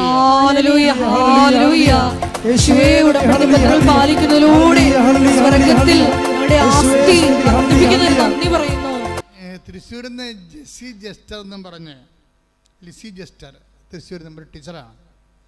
ഒരു ചേച്ചി അവരൊരു സാക്ഷ്യം പറഞ്ഞായിരുന്നു. ഒരു ടീച്ചറാണ്, ലിസി ജസ്റ്റർ, ഇന്നലെ പറഞ്ഞ സാക്ഷ്യമാണ്. നിങ്ങളൊന്ന് ശ്രദ്ധിച്ച സാക്ഷ്യത്തിൻ്റെ ക്വാളിറ്റിയൊക്കെ വല്ലാണ്ട് അങ്ങനെ കൂടുന്നുണ്ടേ. അതായത് ഉടമ്പടിയുടെ മുഴുവനും ആത്മാവ് പ്രത്യേകിച്ച് എഡ്യൂക്കേറ്റഡ് ആൾക്കാരെ സാക്ഷ്യം നിങ്ങൾ ശ്രദ്ധിക്കണം. ഇതിൻ്റെ ഒരു പ്രോബ്ലം വന്നത് ഇപ്പോൾ നമ്മൾ അഭിമുഖീകരിക്കുന്ന ഒരു പ്രശ്നം, എഡ്യൂക്കേഷൻ കുറവുള്ളവർക്ക് ഉടമ്പടിയെക്കുറിച്ച് ഒരു ഐഡിയ, അതിനെ കറക്റ്റ് ആക്ടിവേറ്റ് ചെയ്യാൻ പറ്റണില്ല. കാര്യം ഇത് വളരെ മാത്തമാറ്റിക്കലായിട്ട് നമ്മൾ പ്ലേസ് ചെയ്യണമല്ലോ. ഇതെല്ലാം ഒരു പ്രത്യേക പ്രോജക്റ്റ് പോലെ വരണത്. അതുകൊണ്ട് ഇതിൻ്റെ ഓരോ നടപടിക്രമങ്ങളെ നല്ല ശ്രദ്ധയോടെ ചെയ്ത് വൃത്തിയായിട്ട് ഇത് ഇൻവെസ്റ്റ് ചെയ്യുന്ന ആൾക്കാരുണ്ട്. അവർക്കൊക്കെ പടപടാന്ന അനുഭവങ്ങളാണ്. ചില ആൾക്കാർക്ക് ശ്രദ്ധിക്കത്തില്ല. അതുകൊണ്ടാണ് ഞാൻ ചിലർ ചെവി കേൾക്കാൻ പാടില്ല, കണ്ണ് കാണാൻ പാടില്ല എന്ന് പറഞ്ഞ് ഉടമ്പടി ഇവിടെ വന്ന് ഉടമ്പടി എടുക്കും. ഈ ചെവി കേൾക്കാൻ പാടില്ലാത്തവരും കണ്ണ് കാണാൻ പാടില്ലാത്തവരും നിങ്ങൾ ഉടമ്പടി എടുക്കാൻ വിടരുത്. എന്താ കാര്യം? ക്ലാസ് തന്നെ കേൾക്കണം. ആദ്യം ക്ലാസ് തന്നെ കേൾക്കണം. പിന്നെ ഇത് കൃപാസനം പത്രം വായിക്കണം, അല്ലെങ്കിൽ ഉടമ്പടിയുടെ പത്രിക വായിക്കണം. ഇത് കൃത്യമായിട്ട് സംഭവം അറിയാൻ പാടില്ലാത്തവർ വായിക്കത്തുമില്ല, ക്ലാസ് കേൾക്കത്തുമില്ല. എന്നിട്ട് വല്ലതൊക്കെ കൊണ്ടുവന്ന് എഴുതി ഇട്ടും പോകും. ഇങ്ങനെയുള്ള വെളിവില്ലാത്ത ആൾക്കാരെ ഉടമ്പടി എടുക്കാൻ വിടരുത്. അവർ മക്കളുണ്ട്, ഞങ്ങൾ തന്നെയാണെങ്കിലും മക്കളെവിടെ നിന്ന് ചോദിക്കത്തുള്ളൂ ഉടനെ. ഇപ്പം 18 വയസ്സ് കഴിഞ്ഞാൽ പിള്ളേർക്കാണെങ്കിലും അവർ സ്വന്തമായിട്ട് ഉടമ്പടി എടുക്കണം. അല്ല അമ്മയുടെ അപ്പൻ്റെ ഉടമ്പടിയിൽ വർക്കൗട്ട് ചെയ്യത്തില്ല. 18 വയസ്സ് കഴിഞ്ഞാൽ പിന്നെ തീർച്ചയായിട്ടും അവർ ഉടമ്പടി എടുക്കണം. എന്താ സംഭവിക്കുക? ഇപ്പോൾ നീറ്റ് പരീക്ഷയൊക്കെ നടക്കണേ, ഇന്നലെ കഴിഞ്ഞോ? അപ്പോൾ എന്താ സംഭവിച്ചു കഴിഞ്ഞാൽ പല ആൾക്കാർ അതിൻ്റെ അകത്ത് ഞങ്ങളിവിടെ ഫിൽട്ടർ ചെയ്ത് മാറ്റിക്കളഞ്ഞു. എന്താ കാര്യം? അവരുടെ കയ്യിൽ അവരുടെ ഉടമ്പടിയിലില്ല, അമ്മയുടെ ഉടമ്പടിയും കൊണ്ട് വന്നിരിക്കുക. അമ്മയുടെ ഉടമ്പടിയിൽ അവർ ഓഫീസിൽ ചോദിക്കും, നിങ്ങൾക്ക് എന്താ ഇൻവെസ്റ്റ്മെൻറ്റ്? ഒന്നുമില്ല. നിങ്ങൾ പ്രാർത്ഥിച്ചോ? ഇല്ല. രാവിലെ 5:30 എഴുന്നേറ്റ് പ്രത്യക്ഷ പ്രാർത്ഥിച്ചല്ലോ? ഇല്ല. പത്രം പ്രവർത്തനം ചെയ്തോ? ഇല്ല. അല്ലെങ്കിൽ നിങ്ങൾ രോഗികളെ കാണാൻ പോയി? ഇല്ല. ഒന്നുമില്ല. ചുമ്മാ ഓൾട്ടിക്കരി കൊണ്ട് തിരിക്കുക. അപ്പോൾ അതിനെ സംബന്ധിച്ച് അത് നിങ്ങൾ വേറെ എവിടെയെങ്കിലും പോയാൽ മതി. ഇവിടെ വരരുത്. ഇവിടെ വരുമ്പോൾ ഇത് ഉടമ്പടി, ദൈവം ഉടമ്പടി നൽകിയിരിക്കണതാ. അപ്പം നമുക്ക് ദൈവത്തിൻ്റെ മനസ്സനുസരിച്ച് മുന്നോട്ട് പോകാൻ പറ്റത്തുള്ളൂ. അല്ല നിങ്ങളെ സന്തോഷിപ്പിക്കുക, സൂചിപ്പിക്കുക, ആശ്വസിപ്പിക്കുക ഒന്നും ഞങ്ങളുടെ പ്രഥമ പരിഗണനയിലുള്ളതല്ല. പണ്ടൊക്കെ ഞാൻ ഒത്തിരി ചെയ്തിരുന്നതാണ്. ഉടമ്പടി വരെ ഞാൻ ഇതെല്ലാം ഇങ്ങനെ തന്നെ ചെയ്തുകൊണ്ടിരുന്നതാണ്. അപ്പോൾ ഇപ്പം ചെയ്യത്തില്ല. എന്താ കാര്യം? ദൈവം ഉടമ്പടി നമ്മൾക്ക് തന്നിരിക്കുന്നത് ആ ഉടമ്പടി പ്രകാരം ജനങ്ങളെ ട്രെയിൻ ചെയ്യാനും വിശുദ്ധീകരിക്കാനും ശക്തീകരിക്കാനുമാണ്. അതിൻ്റെ ഫലങ്ങളെന്ന് പറഞ്ഞാൽ നിത്യത വരെയാണ്. ശ്രുതികട്ടെ ഹല്ലേലൂയ. Price the Lord. അപ്പോൾ ഈ ലിസി ടീച്ചറില്ലേ, ലിസി ജസ്റ്ററിൻ്റെ ഒരു ടീച്ചറാണെങ്കിൽ അവരുടെ ലൈഫ് ദുരന്ത ജീവിതമാണ്. അവിടെ ഒരു മകൻ മരിച്ചുപോയി. അടുത്ത മകൻ പട്ടാളത്തിലാണ്. അവന് ഈ ചെറുകുടൻ്റെ വലിയ കുടൻ്റെ ഉള്ളിലേക്ക് ചെറിയ കുടൽ കയറിയിട്ട് വയറ് ബ്ലോക്കായി വീർത്ത് അത് കീറാൻ പോവുകയാണ്. എന്നിട്ട് മൂക്കിലൂടെ ട്യൂബൊക്കെ ഇട്ടിരിക്കുക. മൂക്കിലൂടെ ട്യൂബൊക്കെ ഇട്ട് ഓക്സിജനും ഭക്ഷണമൊക്കെ വായുടെ മൂക്കിലെ ട്യൂബ് വഴി കൊടുത്തുകൊണ്ടിരിക്കുക. അപ്പോൾ അവനും മരിച്ചു പോകുന്നുള്ളത് ഏറെക്കുറെ ടീച്ചറിന് മനസ്സിലായി. അപ്പോൾ ടീച്ചർ ഒരു തുറുപ്പിട്ട് വെട്ടി പ്രാർത്ഥനയ്ക്ക്. എന്താ കാരണം? അവർ ഉടമ്പടി എടുത്തിട്ട് പറഞ്ഞ്, കർത്താവേ, ഉടമ്പടി ഈ മകനെ നീ തിരിച്ച് വിളിക്കുകയാണോ? അതാണ് ആ ചോദ്യം. ഈ മകനെ നീ തിരിച്ച് വിളിക്കുകയാണോ? അതാണോ നിൻ്റെ ദൈവഹിതം? എനിക്ക് വേറെ മക്കളൊന്നും ഇല്ലല്ലോ. അപ്പോൾ എൻ്റെ സൽപ്രവർത്തികളെ നീ ഓർക്കണമെന്ന് പറഞ്ഞു. എൻ്റെ അമ്മേ, കാര്യം ഇവർ വൃത്തിയായിട്ട് സൽപ്രവർത്തി ചെയ്യുന്ന ആളാണ്. ഉടമ്പടി പറയുന്ന കാര്യങ്ങളെ വൃത്തി മെനവായിട്ട് ചെയ്യുന്ന ആളാണ്. അതിൻ്റെ രോഗികളെ ശുശ്രൂഷിക്കും, പണമില്ലാത്തവർക്ക് പണം കൊടുക്കും, ഉള്ളതുപോലെ കൊടുക്കും, ഭക്ഷണമില്ലാത്തവർക്ക് ഭക്ഷണം കൊടുക്കും, വസ്ത്രമില്ലാത്തവർക്ക് വസ്ത്രം കൊടുക്കും, ആശുപത്രി സന്ദർശിക്കും, ഉള്ള സമയത്ത് ഉള്ള പോലെ എല്ലാ കാര്യങ്ങളും. അപ്പോഴേ അതാണ് ആസ്തി എന്ന് ഞാൻ പറയണത്. ലിസി ടീച്ചറിന് എന്തൊക്കെ പറഞ്ഞാലും വിടുംബത്തിൽ സങ്കടമാണെങ്കിലും നല്ല ദൈവദർശന് നല്ല ആസ്തിയുണ്ട്. അപ്പോൾ ഉടനെ ടീച്ചർ പറഞ്ഞ്, ഇതിൻ്റെ ഓപ്പറേഷൻ കഴിഞ്ഞാൽ ഡോക്ടർ പറഞ്ഞ് ഓപ്പറേഷൻ കഴിഞ്ഞാലും കിട്ടാൻ പാടാണെന്ന് പറഞ്ഞു. അപ്പോൾ ഉടനെ ടീച്ചർ എന്താ ദൈവത്തോട് പറയണത്? എൻ്റെ സൽപ്രവൃത്തി നീ ഓർക്കണമേ. അതാണ് അതിൻ്റെ മർമ്മമെന്ന് പറയണത്. ഇപ്പോൾ ഒരു കതിന പൊട്ടിക്കണമെങ്കിൽ അതിൻ്റെ കുറിഞ്ഞി ഉണ്ടാകുമല്ലോ, അല്ലേ? കതിന ഇടിച്ച് നിറച്ചിട്ട് നിങ്ങൾ കഥ കണ്ടിട്ടില്ലേ? കഥ കണ്ടിട്ടുണ്ടോ? രക്ഷപ്പെട്ട് അതിന് ആ മരുന്നിരിക്കുന്ന സ്ഥലമാണ്. അവിടെ കൊണ്ട് തീ കൊടുക്കണം. അതിൽ വല്ലോടത്തും കൊടുത്താൽ കതിനാ പൊട്ടത്തില്ല. അതിൻ്റെ മർമ്മം കുറിഞ്ഞു. അതാണ് മരുന്നിരിക്കണ ആ ദോരം. അവിടെ കൊണ്ട് നമ്മൾ ആ മരുന്ന് നമുക്ക് കത്തിയിട്ട് പൊട്ടണം. ഉടമ്പടിയുടെ മർമ്മം എന്ന് പറഞ്ഞ സൽപ്രവൃത്തിയാണ്. ലിസി ടീച്ചർ അവിടെ കൊണ്ട് കത്തിച്ച് സംഭവം എന്താണ്? എനിക്ക് വേറെ ഒരു യോഗ്യത ഒന്നുമില്ല. നിൻ്റെ നാമത്തിൽ ഞാൻ വെയിലും കൊണ്ടും മഴയും കൊണ്ട് കർത്താവിനെ അറിയാത്തവർ ഞാൻ അറിയിച്ചിട്ടുണ്ട്, കണ്ടവരോടെല്ലാം ഞാൻ കർത്താവിനെക്കുറിച്ച് പറഞ്ഞിട്ടുണ്ടെന്ന്. എൻ്റെ അമ്മേ, എല്ലാ പരിപാടിയും കഴിഞ്ഞ് അവനും ആശുപത്രിയിൽ നിന്ന് ഇറങ്ങിപ്പോന്നു. Praise the Lord. Praise the Lord. Hallelujah. എന്നുവെച്ചാൽ ആൾ സുഖപ്പെട്ട് ഈ ഒരൊറ്റ സംഭവത്തിൽ. ഇതാണ് ആസ്തി എന്ന് പറയണത്. നിങ്ങൾ എന്താ സംഭവിക്കുന്നത്? നിങ്ങൾക്ക് എന്താ സംഭവിക്കണമെന്ന് വെച്ച് കഴിഞ്ഞാൽ എനിക്ക് മനസ്സിലായിരിക്കണത്, പല ആൾക്കാരും ഭയങ്കര അകലേന്ന് വണ്ടിയും പിടിച്ച് കാറും പിടിച്ചൊക്കെ വരും. കാറിൽ പകുതി ഉറങ്ങും, പകുതി വന്ന് ഉടമ്പടി തിയേറ്ററിൽ ഉടമ്പടി ക്ലാസ്സിലിരുന്ന് ഉറങ്ങും. അവസാനം പോകാതെ നേരത്ത് നമ്പർ കൊടുക്കും, ചിലർ കൊടുക്കത്തില്ല. നോൺ ക്രിസ്ത്യൻസ് എല്ലാം വൃത്തിയും മെനയുമായിട്ട് നമ്പരും കൊടുക്കും, പറയണ എല്ലാം കൃത്യമായിട്ട് അവർ ചെയ്യുകയും ചെയ്യും. അതാണ് അവർ ഇടിവെട്ട് സാക്ഷി അവരുടേതാകണതിൻ്റെ കാരണം അതാണ്. മറ്റേ ആൾക്കാരത് ഉടായ്പ പാർട്ടിയാണ്, അവർക്ക് അറിയത്തില്ല ഇതിനെക്കുറിച്ച്. നന്മ പറഞ്ഞ പറയും, അതൊക്കെ കുറേ ജില്ലിട്ടുള്ള ഇന്നസെൻറ്റിൻ്റെ ലോട്ടറി ടിക്കറ്റ് പോലെ പരിശുദ്ധം പറയും, അത് ജില്ലിട്ടാണ് പറയും. ഇങ്ങനെ ഇതെല്ലാം ചെയ്തിട്ടുള്ള ജില്ലകളാകുമ്പോൾ ഇവർ ഒന്നും ചെയ്യത്തില്ല. അതെന്ത് എന്താ പറഞ്ഞത്? ഇവരുടെ ഈ ഉടമ്പടി എന്ന് പറയണത് ഇങ്ങനെ ഈ എൻഡോസൽഫാൻ വീണ മരം പോലെ ഇരിക്കും, ഇങ്ങനെ കരിഞ്ഞുണങ്ങിയിരിക്കും. കരിഞ്ഞുണങ്ങി ഉടമ്പടി കുറേ ആൾക്കാർക്കുണ്ട്. അവർ ഉടമ്പടിയിൽ ഉണ്ടായിരുന്നതിനേക്കാളും അവിടെ സ്ഥിതി ഇപ്പം മോശമായി. ഉടമ്പടി എടുക്കുന്ന മുമ്പ് ഇവർ കുറച്ചെങ്കിലും ദൈവതിരുസന്നിധിയിൽ വില ഉണ്ടായിരുന്നു. ഇപ്പോൾ ഇവർ പ്രഖ്യാപിത ഫ്രോഡായല്ല. ഉടമ്പടി എടുത്തിട്ട് ഉഴപ്പിക്കുമ്പോൾ എന്താണ് നിങ്ങളുടെ റിപ്പോർട്ടർ എന്താ പറയണത്? പ്രഖ്യാപിത ഫ്രോഡ്. വെച്ച് കഴിഞ്ഞാൽ പണ്ട് നിങ്ങൾ ഫ്രോഡായിരുന്നു, പക്ഷേ നിങ്ങൾ തിരിച്ചറിയത്തില്ലായിരുന്നു.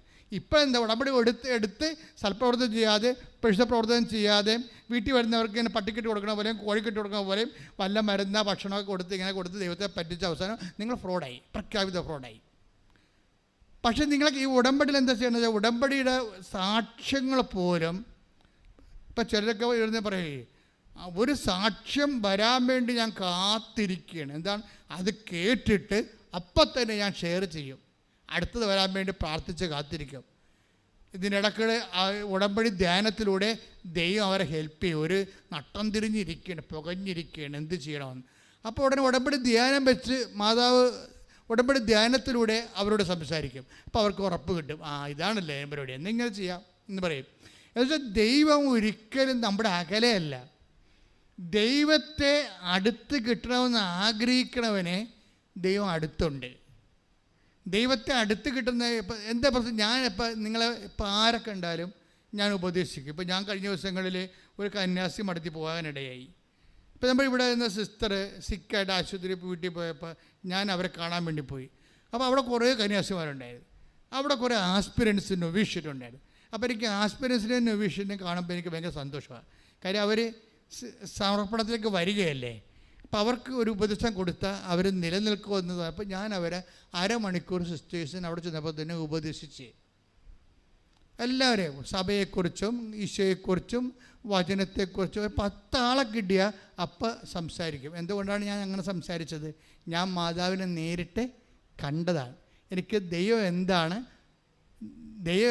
നിത്യത എന്താണ്, ഈ ജോലിയുടെ ഗുണമെന്ത്, ഈ ശുശ്രൂഷയുടെ മെച്ചം എന്താണെന്നൊക്കെ എനിക്ക് നല്ലവണ്ണം അറിയാം. നിങ്ങളെ കണ്ടാൽ ഒരു അച്ഛൻ ദീസിനെക്കുറിച്ച് പറഞ്ഞില്ലെങ്കിൽ ഓർക്കുക, അയാളുടെ ലോഹയ്ക്ക് വെറുതെ ഒരു 800 രൂപയുടെ വിലയുള്ള ആ അച്ഛന് എന്താ കാര്യം? ക്രിസ്തു അയാളിലില്ല.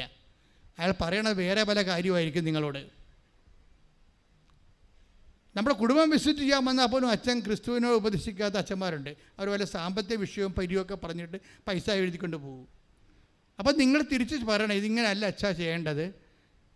എന്നിട്ട് നിങ്ങൾ ആ കുടുംബത്തിൻ്റെ വിഷയത്തിൽ എന്താ സംഭവിച്ചിരിക്കുന്നത്? ഇവർക്ക് കുറേ ആൾക്കാർക്കെങ്കിലും റിലേ പോയിട്ടുണ്ട്. ഞാൻ മനസ്സിലാക്കിയ അങ്ങനെ കുറേ ആൾക്കാർക്കെങ്കിലും ബോധ്യങ്ങൾ നഷ്ടപ്പെട്ടിട്ടുണ്ട്. ആ ബോധ്യം നഷ്ടപ്പെട്ട് കഴിഞ്ഞാൽ തീർച്ചയായിട്ടും ഉപദേശിക്കാൻ പറ്റത്തില്ല നമുക്ക് ആൾക്കാരെ. ബോധ്യം നഷ്ടപ്പെട്ടതാണ് സഭയിൽ ഉപദേശം കുറഞ്ഞത്. സഭയിൽ ഉപദേശം കുറഞ്ഞത് കൊണ്ടാണ് ജനങ്ങളെ വഴിപിഴച്ച് പോയത്. ഉപദേശം എന്ന് പറഞ്ഞാൽ വരവാണ്. നമ്മൾക്ക് വരത്തോടുകൂടി ഉപദേശിച്ചാൽ എത്ര പൈശാചിക അവസ്ഥ കിടന്നവനായാലും ശരി, അവൻ നമ്മളെ അനുസരിക്കും. എന്താ കാര്യം? നമുക്കതിനുണ്ട്, കർത്താവ് നമുക്കതിൻ്റെ ഉപദേശ വരവുണ്ട്. അപ്പം അതുകൊണ്ട് തന്നെ നിങ്ങൾ ഇത് അച്ഛന്മാർക്ക് കന്യാസിമാർക്കും ഉള്ള സംഭവമല്ല, എല്ലാവർക്കും ഉപദേശിച്ചാണ്. നിങ്ങൾ ക്രിസ്തുവിനെ അറിഞ്ഞോ, നിങ്ങൾ ആ നിമിഷം മുതൽ ഉപദേശിയാണ്. ക്രിസ്തുവിനെ അറിഞ്ഞോ, ആ നിമിഷം മുതൽ നിങ്ങൾ ഉപദേശിയാണ്. കഴിഞ്ഞ ദിവസങ്ങളിലൊരു സാക്ഷ്യം ഉണ്ടായി. ഒരു മനുഷ്യന് അനുഭവം കിട്ടിയിട്ട് ആ മനുഷ്യൻ ട്രാൻസ്പോർട്ട് ബസ്സിൽ നിന്നുകൊണ്ട് കൃപാസനത്തെക്കുറിച്ച് സംസാരിച്ചുകൊണ്ടിരിക്കുകയാണ് ട്രാൻസ്പോർട്ട് ബസ്സിലേ. അപ്പോഴത്തെ അത്ര ആന്തരികമായ അനുഭവമായി. അപ്പോൾ ട്രാൻസ്പോർട്ട് ബസ്സിൽ നിന്നുകൊണ്ട് കൃപാസനത്തെക്കുറിച്ചും മാതാവിനെക്കുറിച്ചും ജനങ്ങൾക്ക് ഉണ്ടാകുന്ന ദൈവത്തിൻ്റെ ഇടപെടലിനെക്കുറിച്ച് സംസാരിച്ചുകൊണ്ടിരിക്കുകയാണ്. അപ്പോൾ ഒരു നോൺ ക്രിസ്ത്യനായിട്ടുള്ള ഒരാൾ രൂക്ഷമായിട്ട് ഇയാളെ നോക്കും. ഇയാൾ ഓർക്കും ഇയാൾ വന്ന് എൻ്റെ കണ്ണക്കുരിട്ട് അടിക്കുമായിരിക്കും എന്ന് തോന്നും. അപ്പോൾ ഇയാൾ അടുത്തടുത്ത് വരികയാണ്. അയാൾ അടുത്തടുത്ത് വരും. ഇപ്പം അടിക്കുമെന്ന് പറയുമ്പോൾ അയാൾ അടുത്തൊന്നും ചോദിച്ചു, ഒരു കൃപാസനം 10,000 രൂപ വാങ്ങി. അതാണ് സംഭവം. അതെന്താണ്? ആ ഉപദേശമാണ്. അയാൾ സ്ഥലം നോക്കാതെ ഉപദേശിക്കുകയാണ്. ദൈവത്തിന് നിങ്ങൾ ഓർക്കുന്നത്, നിങ്ങൾ ഓർക്കണത് നിങ്ങളുടെ മകളുടെ IELTS, നിങ്ങളുടെ മകളുടെ PR, നിങ്ങളുടെ പശുവിൻ്റെ പ്രസവം, ഇതൊക്കെ പറഞ്ഞുകൊണ്ട് നാണമില്ല എനിക്ക് ജീവിതകാലം മുഴുവൻ ദൈവത്തിൻ്റെ അടുത്ത് നിൽക്കാൻ. മര്യാദക്ക് ദൈവത്തിന് ജോലി ചെയ്യാൻ നോക്കേ. അപ്പം ദൈവം ആരാണ് നിങ്ങൾ അറിയും. ശ്രദ്ധിക്കട്ടെ. Hallelujah, hallelujah, hallelujah, hallelujah. സ്നേഹത്തോടെ ചെയ്യുവാൻ ഈ ആരാധനയിലൂടെ ഞങ്ങളെ തിരഞ്ഞെടുത്ത് അഭിഷേകം ചെയ്യണമേ. ദിവ്യകാരുണ്യത്തിന് ആരാധനയും സ്തുതിയും പുകഴ്ചയും ഉണ്ടായിരിക്കട്ടെ. എന്താണ് ഈ സാക്ഷ്യം? എന്തിനാണ് ഇങ്ങനെ ഇടക്കിടക്ക് ഇപ്പോൾ ഒന്നിൽ കൂടെ സാക്ഷ്യങ്ങൾ വിശദീകരിക്കണമെന്ന് വെച്ചാൽ, ഒന്നാമത്തെ കാര്യം ഈ കേസ് സ്റ്റഡിയാണ് സാക്ഷ്യം. ഉടമ്പടിയുടെ കേസ് സ്റ്റഡിയാണ്. ഉടമ്പടി എങ്ങനെയാണ് ആക്ടിവേറ്റ് ചെയ്യണത്, ഉടമ്പടി എങ്ങനെയാണ് വർക്ക് ഔട്ട് ചെയ്യണത്, അതിൻ്റെ നോ ഹൗ ആണ് ഈ പറയണത്. അതുകൊണ്ട് നമ്മൾ ഇതുപോലെ ശ്രദ്ധിച്ച് സൂക്ഷിച്ച് ഇതൊരു ഉടമ്പടിയെ സമീപിക്കുന്ന ഒരു രീതിയുണ്ട്. അങ്ങനെ സമീപിച്ച് ടെക്നിക്കലായിട്ടാണ് ഇതിനെ അപ്രോച്ച് ചെയ്യേണ്ടതെന്ന് എനിക്ക് തോന്നുന്നത്. ഒരു ബിബ്ലിക്കൽ ടെക്നോളജിയാണ് ഇതിനകത്ത് ഉപയോഗിക്കുന്നത്. ബൈബിൾ എന്താണ് അനുഗ്രഹത്തിൻ്റെ ടെക്നോളജി, അതാണ് ഉടമ്പടിയിൽ ഉപയോഗിക്കുന്നത് ശരിക്കും പറഞ്ഞാൽ. അപ്പോൾ അതിൻ്റെ ഓരോ ആൾക്കാർ ഉപയോഗിച്ചിട്ടിട്ട് അവർക്ക് കിട്ടിയ റിസൾട്ടാണ് നമ്മൾ അനലൈസ് ചെയ്യണത്. നമ്മളുടെ ആൾക്ക് ഇപ്പം നമ്മൾ സാക്ഷ്യങ്ങൾ അച്ഛൻ വിശദീകരിച്ച് എന്ന് പറയുമ്പോൾ ഒരു ഉടമ്പടി റിസൾട്ട് അനലൈസ് ചെയ്യണം എന്ന് വെച്ചാൽ അതേ സിറ്റുവേഷനാണ് നീയെങ്കിൽ നിനക്ക് സെയിം ഇഫക്റ്റ് റിസൾട്ട് കിട്ടാൻ ഇതേ ഫോർമുല നീ ആക്ടിവേറ്റ് ചെയ്താൽ മതി.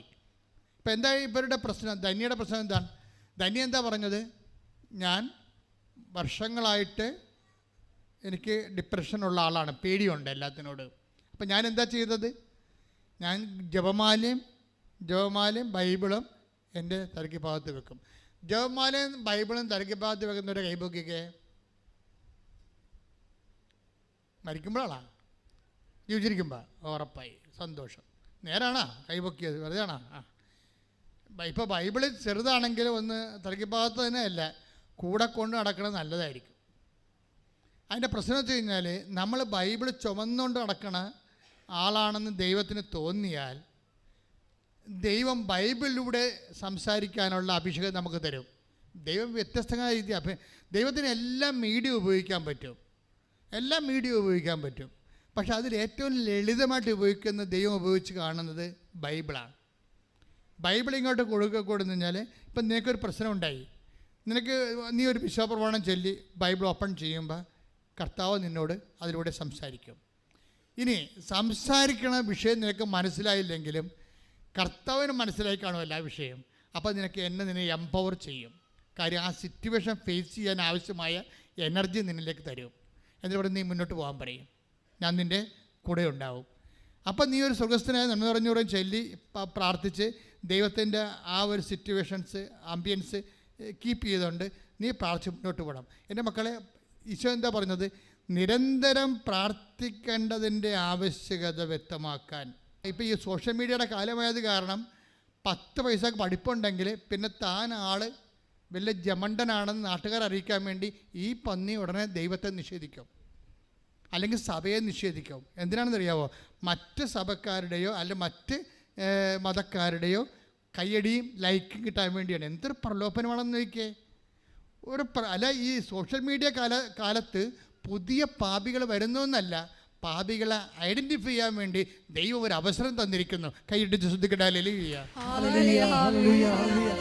പരിശുദ്ധ പരമദിവ്യകാരുണ്യത്തിന് എന്നേരവും ആരാധനയും സ്തുതിയും പുകഴ്ചയും ഉണ്ടായിരിക്കട്ടെ. അപ്പോൾ ഇങ്ങനെ പിശാച് ചില അഭ്യസ്ത വിദ്യരെ ഈ പൊതുസമൂഹത്തിൻ്റെ ലൈക്കിനും സസ്പെൻഷനും വേണ്ടി ദൈവത്തെയും അവർ പണയം വെച്ചുകൊണ്ട് സ്വയം പ്രഖ്യാപിത നിരീശ്വരവാദികളായിട്ടൊക്കെ സമൂഹത്തിലുണ്ടാകും. അപ്പം നമ്മളോർക്കും ഇത് ശരിയല്ലേ എന്ന് ചോദിക്കും. അവന് അത് പറയാൻ യാതൊരു റൈറ്റുമില്ല. എന്താ കാര്യം? അവൻ പ്രാർത്ഥിച്ചിട്ടില്ല. പ്രാർത്ഥിക്കാത്തതിന് പഞ്ചസാര എന്ന് ഇപ്പം അല്ലെങ്കിൽ ശർക്കര എന്ന് നമ്മൾ വെള്ള പേപ്പർ എഴുതി വെച്ചിട്ട് നക്കി നോക്കിയാൽ മധുരം ഉണ്ടാവുക? ഇല്ല. അതാണ് സംഭവം. ശർക്കര തിന്നണം അല്ലേ? അപ്പോൾ എൻ്റെ മധുരം എന്താണെന്ന് നമുക്ക് വ്യത്യാസം. ശർക്കരയുടെയും പഞ്ചസാരയുടെയും മധുരം വ്യത്യസ്തമായിട്ട് മനസ്സിലാക്കണമെങ്കിൽ അത് രണ്ടും രുചിച്ച് നോക്കണം. അല്ല പത്രത്തെ എഴുതി വെച്ചിട്ട് നക്കിയിട്ട് കാര്യമില്ല. വല്ലയിടത്തെ പുസ്തകത്തിൻ്റെ വായിച്ച് നോക്കിയിട്ട് വല്ല കാര്യമുണ്ടോ? ഇതെല്ലാം നേരിട്ട് പ്രാർത്ഥിച്ച് അനുഭവിക്കേണ്ട വിഷയങ്ങളാണ്. അനുഭവിച്ചാണ് ദൈവത്തെ അനുഭവിക്കണം എന്നുണ്ടെങ്കിൽ എൻ്റെ ദൈവപേതലെ ഉടമ്പടിയെപ്പോലെ ദൈവം വേറെ ഒന്നും കണ്ടുപിടിച്ചിട്ടില്ല. കൈയടിച്ച് ശ്രദ്ധിക്കട്ടെ.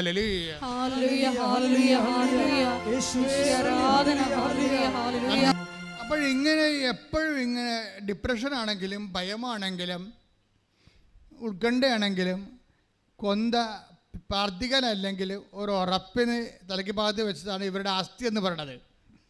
മക്കളെ, എന്തെങ്കിലും ആസ്തി ഉണ്ടെങ്കിൽ ദൈവം നിങ്ങളെ കൈവിടത്തില്ല. ഇവർക്ക് ഡിപ്രഷനാണ്, ഇവർക്ക് ഭയമാണ്, ഉത്കണ്ഠയാണ്.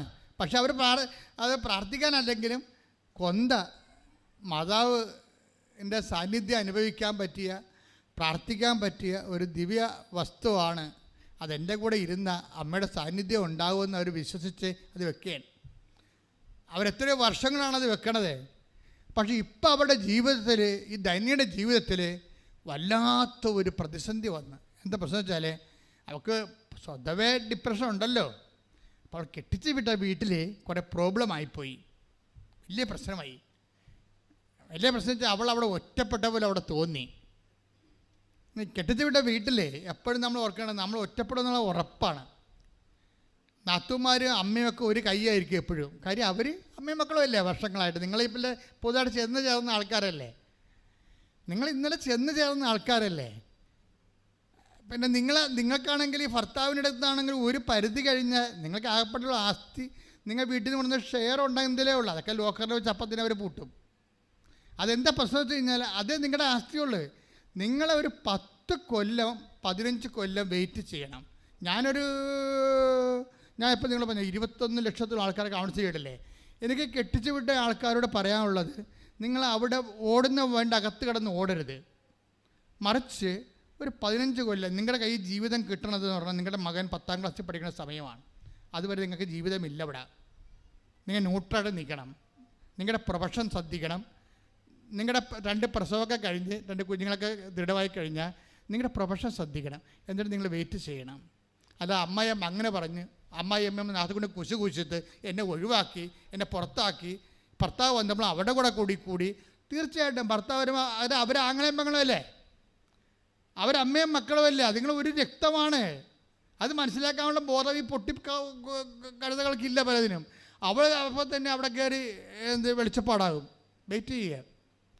വെയിറ്റ് ചെയ്യണം. നമ്മുടെ ലൈഫ് നമ്മുടെ കൈ വരുന്നവരെ, നമ്മുടെ സ്വന്തം കാലം നിൽക്കുന്നവരെ വെയിറ്റ് ചെയ്യണം. മുത്തവരാണെങ്കിൽ എപ്പോഴായാലും നമ്മൾ മാറി താമസിക്കേണ്ടി വരും നിങ്ങൾ ഓർത്തേക്കണം. എപ്പോഴായാലും നമ്മൾ മാറി താമസിക്കേണ്ടി വരും എന്ന് നിങ്ങൾ ഓർക്കണം. സ്വാഭാവികമായിട്ടും അതെല്ലാം സ്വാഭാവികമായ കാര്യങ്ങളാണ്. എന്നും പറഞ്ഞ് ഇപ്പം തന്നെ മാറി താമസിച്ച് നിങ്ങൾ എന്ത് കാണിക്കാനാ?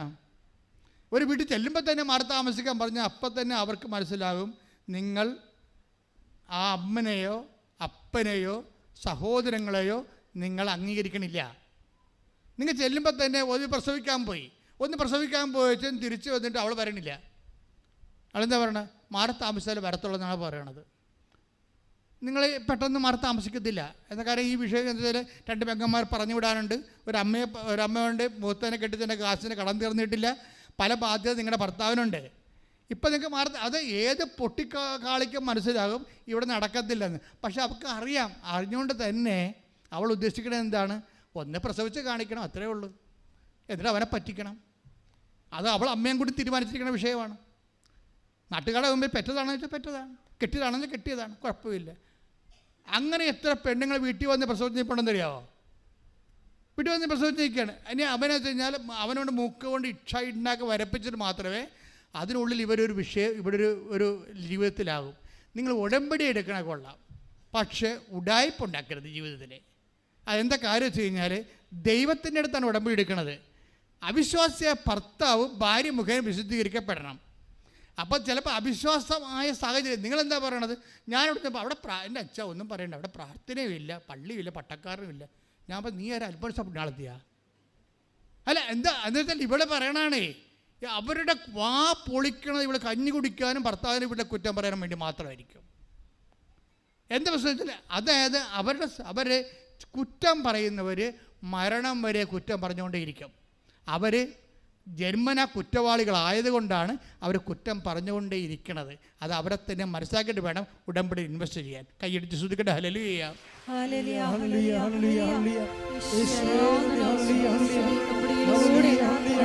ഇപ്പോൾ ചില ചേട്ടത്തിമാരൊക്കെ ഒന്നിച്ചും കൊണ്ട് ഭർത്താവിൻ്റെ ഫോട്ടോ എൻ്റെ അടുത്ത് തരും. ഞാൻ എന്താ പരിപാടി? ഇയാൾ വേറെ പെണ്ണുങ്ങളുടെ കൂടെ നച്ചാന്ന് പറയുക. ഞാൻ അപ്പോൾ നിങ്ങൾ കണ്ടായിരുന്ന? കണ്ടില്ല, ആൾക്കാർ പറയണ്ടെന്ന്. അപ്പോൾ ഭർത്താവിൻ്റെ ഫോട്ടോയും പിടിച്ചിട്ട് വന്നിരിക്കുകയാണ്. ഞാൻ പറഞ്ഞു വയസ്സ് എത്ര ഉണ്ട്? വയസ്സ് 56. ആർക്ക്? അപ്പോൾ ഇവർക്ക് 56 വയസ്സുണ്ട്. അപ്പോൾ ഭർത്താവിന് എത്ര വയസ്സുണ്ടാവും? 60 വയസ്സെങ്കിലും ഉണ്ടാവും. ഞാൻ 60 വയസ്സുള്ളൂ, എവിടെയെങ്കിലും പോട്ടെ കേൾക്കുന്നത്. അതായത് ഈ വിഷയം സിമ്പിൾ എടുക്കണില്ല. ഇത് ഞാനങ്ങനെ ഓർക്കണം എന്താ വെച്ചാൽ ഇവർക്ക് ബേസിക്കായിട്ട് നിങ്ങൾക്കറിയാമല്ലോ, ഒരു അവിശ്വാസിയായ ഭർത്താവ് ആര് മുഖേന വിശുദ്ധീകരിക്കപ്പെടേണ്ടത്? ഭാര്യ മുഖേന. ഇത് ആദ്യം ഇവർ വിശുദ്ധിയോടെ ജീവിച്ചും കുഞ്ഞുങ്ങളുടെ മുമ്പിൽ വിശുദ്ധിയോടെ ജീവിച്ചും ആണ് ഈ മനുഷ്യനെ വീണ്ടെടുക്കേണ്ടത്. കാര്യം ചില ആൾക്കാർക്ക് ഭയങ്കര ചാബല്യമാണ്, ശാരീരിക ചാബല്യം ഭയങ്കരമാണ്. വേറെ കുഴപ്പമൊന്നുമില്ല, ഇങ്ങനെ ഒലിപ്പിച്ചുകൊണ്ടിരിക്കുക, അത്രേ ഉള്ളൂ. വേറെ ഉപദ്രവമൊന്നുമില്ല. അപ്പോൾ നിങ്ങൾ ഓർക്കും ഭയങ്കര പാർട്ടിയാണെന്ന് വിചാരിക്കും. ഒരു പാർട്ടിയല്ല അയാളൊരു ഭീരുവാണ്. അത് നിങ്ങൾക്ക് അതിൻ്റെ ബോധമില്ലാത്തത് കൊണ്ടാണ് ഇവർ എല്ലാം തീർന്നെന്നും പറഞ്ഞുകൊണ്ട് നിങ്ങളെ വിട്ടെന്ന്. നിങ്ങളൊന്നും വിട്ടിട്ടില്ല, ആ പാർട്ടിക്ക് അങ്ങനെ ചാബല്യമുണ്ട്. നിങ്ങളെന്താ ചെയ്യേണ്ടത്? ഇത് അമ്മയെ കളത്തിലിറക്കണം. അമ്മ ഇത് ഞാൻ പിടിച്ച് നിങ്ങൾക്ക് പറ്റുമോ അയാൾ പോണവട്ടെല്ലാം പോകാൻ? ഇല്ല, പറ്റത്തില്ല. അയാളുടെ നമ്പർ വാങ്ങിച്ചുകൊണ്ടിരിക്കുകയാണ്. എന്നിട്ട് നമ്പർ മൊബൈൽ അടിച്ചു മാറ്റിക്കൊണ്ടിരിക്കുകയാണ്. അയാൾക്ക് വേറെ മൊബൈൽ, വീട്ടിൽ നടക്കുമ്പോൾ മൊബൈൽ വേറെ ഉണ്ടാവും അയാൾക്ക്. എങ്ങനെ അറിയാൻ പറ്റും? ഇങ്ങനെയുള്ള ഇരുട്ട് കൊണ്ടൊന്നും ഊട്ടടക്കാനൊന്നും പറ്റത്തില്ല. മറിച്ച് മര്യാദക്ക് കർത്താവെ എന്തെങ്കിലും വഴിപ്പിശക് എൻ്റെ ഭർത്താവിനുണ്ടെങ്കിലെന്ന് പറയുമ്പോഴേ നിങ്ങൾ ദൈവതിരുസന്നിധിയിൽ ഒരു പ്രാർത്ഥന വെക്കുമ്പോൾ ആദ്യം പരിശുദ്ധാത്മാവ് നിങ്ങൾക്കുണ്ടാകണം. പരിശുദ്ധാത്മാവ് ഉണ്ടെങ്കിൽ ആ പ്രാർത്ഥന എവിടെയാണ് ചെയ്യേണ്ടതെന്ന് പറയും. നിങ്ങളിപ്പോൾ ഇപ്പോൾ അവിശ്വാസിയായ ഹസ്ബൻഡാണ്, അയാളെ തിരിച്ചു കൊണ്ടുവരാൻ വേണ്ടിയാണ് നിങ്ങൾ ഉടമ്പടി ചെയ്തിരിക്കുന്നത്. അപ്പോഴേ ആ പ്രാർത്ഥന എവിടെ വെക്കണത്? നിങ്ങൾ പറയണം, അയാൾ ഞാനുമായിട്ട് മാത്രമേ ബന്ധം പാടുള്ളൂ. ദാറ്റ്സ് ഓക്കെ, ഞാൻ എൻ്റെ ജീവിത പങ്കാളിയാണ്. നിങ്ങൾ അത് വെച്ച് ഇത് വർക്കൗട്ട് ചെയ്യത്തില്ല. നിങ്ങൾ എന്താ ചെയ്യേണ്ടത്? നിങ്ങൾ വേണം, കർത്താവേ ആ മനുഷ്യൻ പാപിയായിട്ട് ജീവിക്കരുത്, അയാളുടെ വിശുദ്ധി സൂക്ഷിപ്പുകാരത്തി ഞാനാണ്, അതുകൊണ്ടാണ് ഞാൻ നിന്നോട് പറയണത്. അപ്പോൾ വിഷയം മാറും. എന്താ കാര്യം? ദൈവത്തിന് ഗുണമുണ്ടാകുന്ന രീതിയിലാണ് നിൻ്റെ കുടുംബ പ്രശ്നങ്ങൾ നീ അവതരിപ്പിച്ചിരിക്കണത്. പൊട്ടിക്കാളി നേരത്തെ ചെയ്തിരിക്കണത് എന്താണ്? അവൾക്ക് മാത്രം ഗുണമുണ്ടാകുന്ന രീതിയിലാണ് അവതരിപ്പിച്ചത്. അത് താമസിക്കും. എല്ലാ ഉടമ്പടി വിഷയങ്ങളിലും ഇതുകൊണ്ട് ദൈവത്തിന് എന്താണ് മെച്ചമെന്ന് നിങ്ങൾ ചിന്തിക്കണം. ശ്രദ്ധിക്കട്ടെ. ഹല്ലേലൂയ. ഈ ഉപദേശങ്ങൾ കേൾക്കുമ്പോഴുണ്ടാകുന്ന ഗുണം എന്താ അറിയാവോ? ഉപദേശം കേട്ട് കഴിഞ്ഞാൽ ജീർണത കുറയും നമുക്ക്. നിങ്ങൾ ഉപദേശം കേൾക്കുമ്പോഴും നിങ്ങൾ ഉപദേശിക്കുമ്പോൾ ഉപദേശത്തിൻ്റെ ഗുണം അതാണ്, ജീർണത കുറയും ജീവിതത്തിൽ. ഇപ്പം അതിന് ഉദാഹരണത്തിന് നമുക്ക് സങ്കീർത്തനം എടുത്തേ.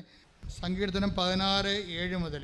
എനിക്ക് ഉപദേശം നൽകുന്ന കർത്താവിനെ ഞാൻ വാഴ്ത്തുന്നു. പറഞ്ഞേ, എനിക്ക് ഉപദേശം നൽകുന്ന കർത്താവിനെ ഞാൻ വാഴ്ത്തുന്നു. രാത്രിയിലും എൻ്റെ അന്തരംഗത്തിൽ പ്രബോധനം നിറയുന്നു. രാത്രിയിലും എൻ്റെ അന്തരംഗത്തിൽ പ്രബോധനം നിറയുന്ന കർത്താവ് എപ്പോഴും എന്റെ കൺമുമ്പിലുണ്ട്. അവിടുന്ന് എന്റെ വലതുഭാഗത്തുള്ളത് കൊണ്ട് ഞാൻ കുലുങ്ങുകയില്ല. അതിനാൽ എന്റെ ഹൃദയം സന്തോഷിക്കുകയും അന്തരംഗം ആനന്ദം കൊള്ളുകയും ചെയ്യുന്നു. എന്റെ ശരീരം സുരക്ഷിതമായി വിശ്രമിക്കുന്നു. അവിടുന്ന് എന്നെ പാതാളത്തിൽ തള്ളുകയില്ല. അങ്ങയുടെ പരിശുദ്ധൻ ജീർണിക്കാൻ അനുവദിക്കുകയില്ല. അപ്പൊ ജീർണത കുറയും ജീവിതത്തിൽ, കുടുംബജീവിതത്തിലായാലും ശരി. ഇപ്പൊ ഒരു ഭർത്താവ് അവിശ്വസ്തത കാണിക്കുമ്പോൾ കുടുംബജീവിത ജീർണതയല്ലേ. അപ്പം മകൻ കഞ്ചാവിന് ഒക്കെ അടിപ്പെട്ട് കഴിയുമ്പോഴും മകൾ വേറെ വല്ല രഹസ്യ ബന്ധങ്ങളെ തുടങ്ങുമ്പോൾ കുടുംബം ജീർണിക്കുകയല്ലേ. അപ്പോൾ ജീർണത കുറയാനുള്ള ഏറ്റവും നല്ല മാർഗം ഉപദേശങ്ങളാണ്. അതുകൊണ്ടാണ് നിങ്ങൾ ഉടമ്പടി ധ്യാനം കൂടണമെന്ന് പറഞ്ഞതിൻ്റെ കാരണം. ഉടമ്പടി ധ്യാനങ്ങൾ കൂടുകയും വചനങ്ങൾ കേൾക്കുകയും ചെയ്യുമ്പോൾ അത് നിങ്ങൾ വ്യക്തിപരമായ ജീർണതയും കുടുംബപരമായ ജീർണതയും കുറഞ്ഞിരിക്കും. ഇപ്പോൾ ഇനിയിപ്പോൾ നിങ്ങൾ അകപ്പെടാൻ പോകുകയാണെങ്കിൽ പോലും നിങ്ങളുടെ ദൈവം നിങ്ങളുടെ എന്താ പറയണത്, അവിടുന്ന് എന്നെ പാതാളത്തിൽ തള്ളുകയും. ഇപ്പം നമ്മുടെ ഈ പ്രിയ വയനാട് അവരുടെ സാക്ഷ്യം തന്നെ നോക്കിയേ. അവർ ഇപ്പം ഈ അവരുടെ വീട്ടിൽ ഭർത്താവിൻ്റെ വീട്ടിൽ അവർക്ക് തോന്നുന്നതാണോ സത്യമാണോ എന്നറിയത്തില്ല, അവർ ഒറ്റപ്പെടുന്ന പോലെ തോന്നി. ഒറ്റപ്പെടുകയും ചെയ്ത് ഭർത്താവ് ഇവളെ കുറ്റം പറയുകയും ഒഴിവാക്കുകയും ചെയ്ത്. അപ്പോൾ ആ വീട്ടിൽ ആർക്കും അവൾ ഇല്ല. ഇഷ്യൂസായി, കുടുംബത്തിൽ ഇഷ്യൂ ആയി. അവൾ നമ്മളൊരാളെ കെട്ടിച്ച് വിട്ട് അവരുടെ കാര്യം നോക്കി അവർക്ക് മാതാപിതാക്കന്മാരുടെ ചുമടിറക്കി വെക്കണമല്ല. അപ്പോഴാണ് പണ്ട് അവൾ മാത്രമേ ഉണ്ടാവുള്ളൂ, ഇപ്പോൾ കൊച്ചും കൂടി അവൾ തിരിച്ചു വരികയാണ്. അപ്പോൾ വീട്ടിൽ അസ്വീകാര്യമാകുന്ന അവസ്ഥയാണ് അവൾക്കറിയാം. ആത്മഹത്യ ചെയ്യാൻ വേണ്ടി എല്ലാം ഒരുക്കി വെച്ചിട്ട് കുഞ്ഞിനെയും കൊല്ലാൻ നോക്കും. ഡിപ്രഷനൊക്കെ വന്നുള്ള പ്രശ്നം അതാണ്. എന്നിട്ട് ഇവൾ കരഞ്ഞുകൊണ്ട് ആരും അവൾക്കില്ല, വീട്ടുകാരുമില്ല, കെട്ടിച്ച വീട്ടുകാരുമില്ല, എല്ലാം പെട്ടെന്ന് എല്ലാം തീർന്ന് ഇവൾക്ക് ജീവിതമില്ലെന്ന് കണ്ടപ്പോൾ ഇവർ അന്ന് മരിക്കുകയാണ്. അപ്പം ആ മരിക്കണ മുമ്പ് ഇവൾ കുഞ്ഞിനെ ഉമ്മ വെക്കും. കുഞ്ഞിനെ ഉമ്മ വെക്കുമ്പോൾ കുഞ്ഞ് ഈ തലയുടെ താഴെ നിന്ന് കൃപാസനം പത്രം എടുത്ത് അമ്മക്ക് കൊടുക്കും.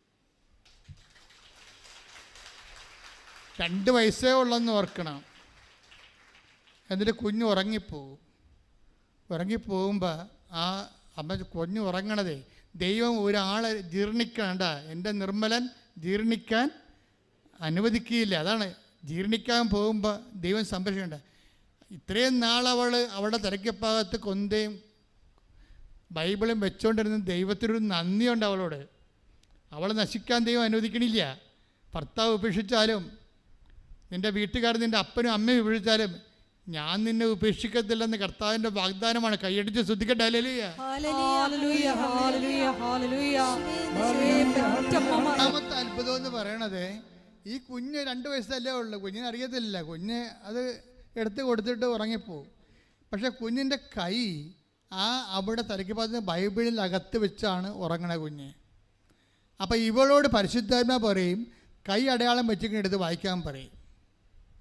ഉടനെ ഇവൾ കൊതിയോടെ എടുത്തിട്ട് കൈ അടയാളം വെച്ചെടുത്ത് വായിക്കും. അതെന്താണെന്നറിയാമോ?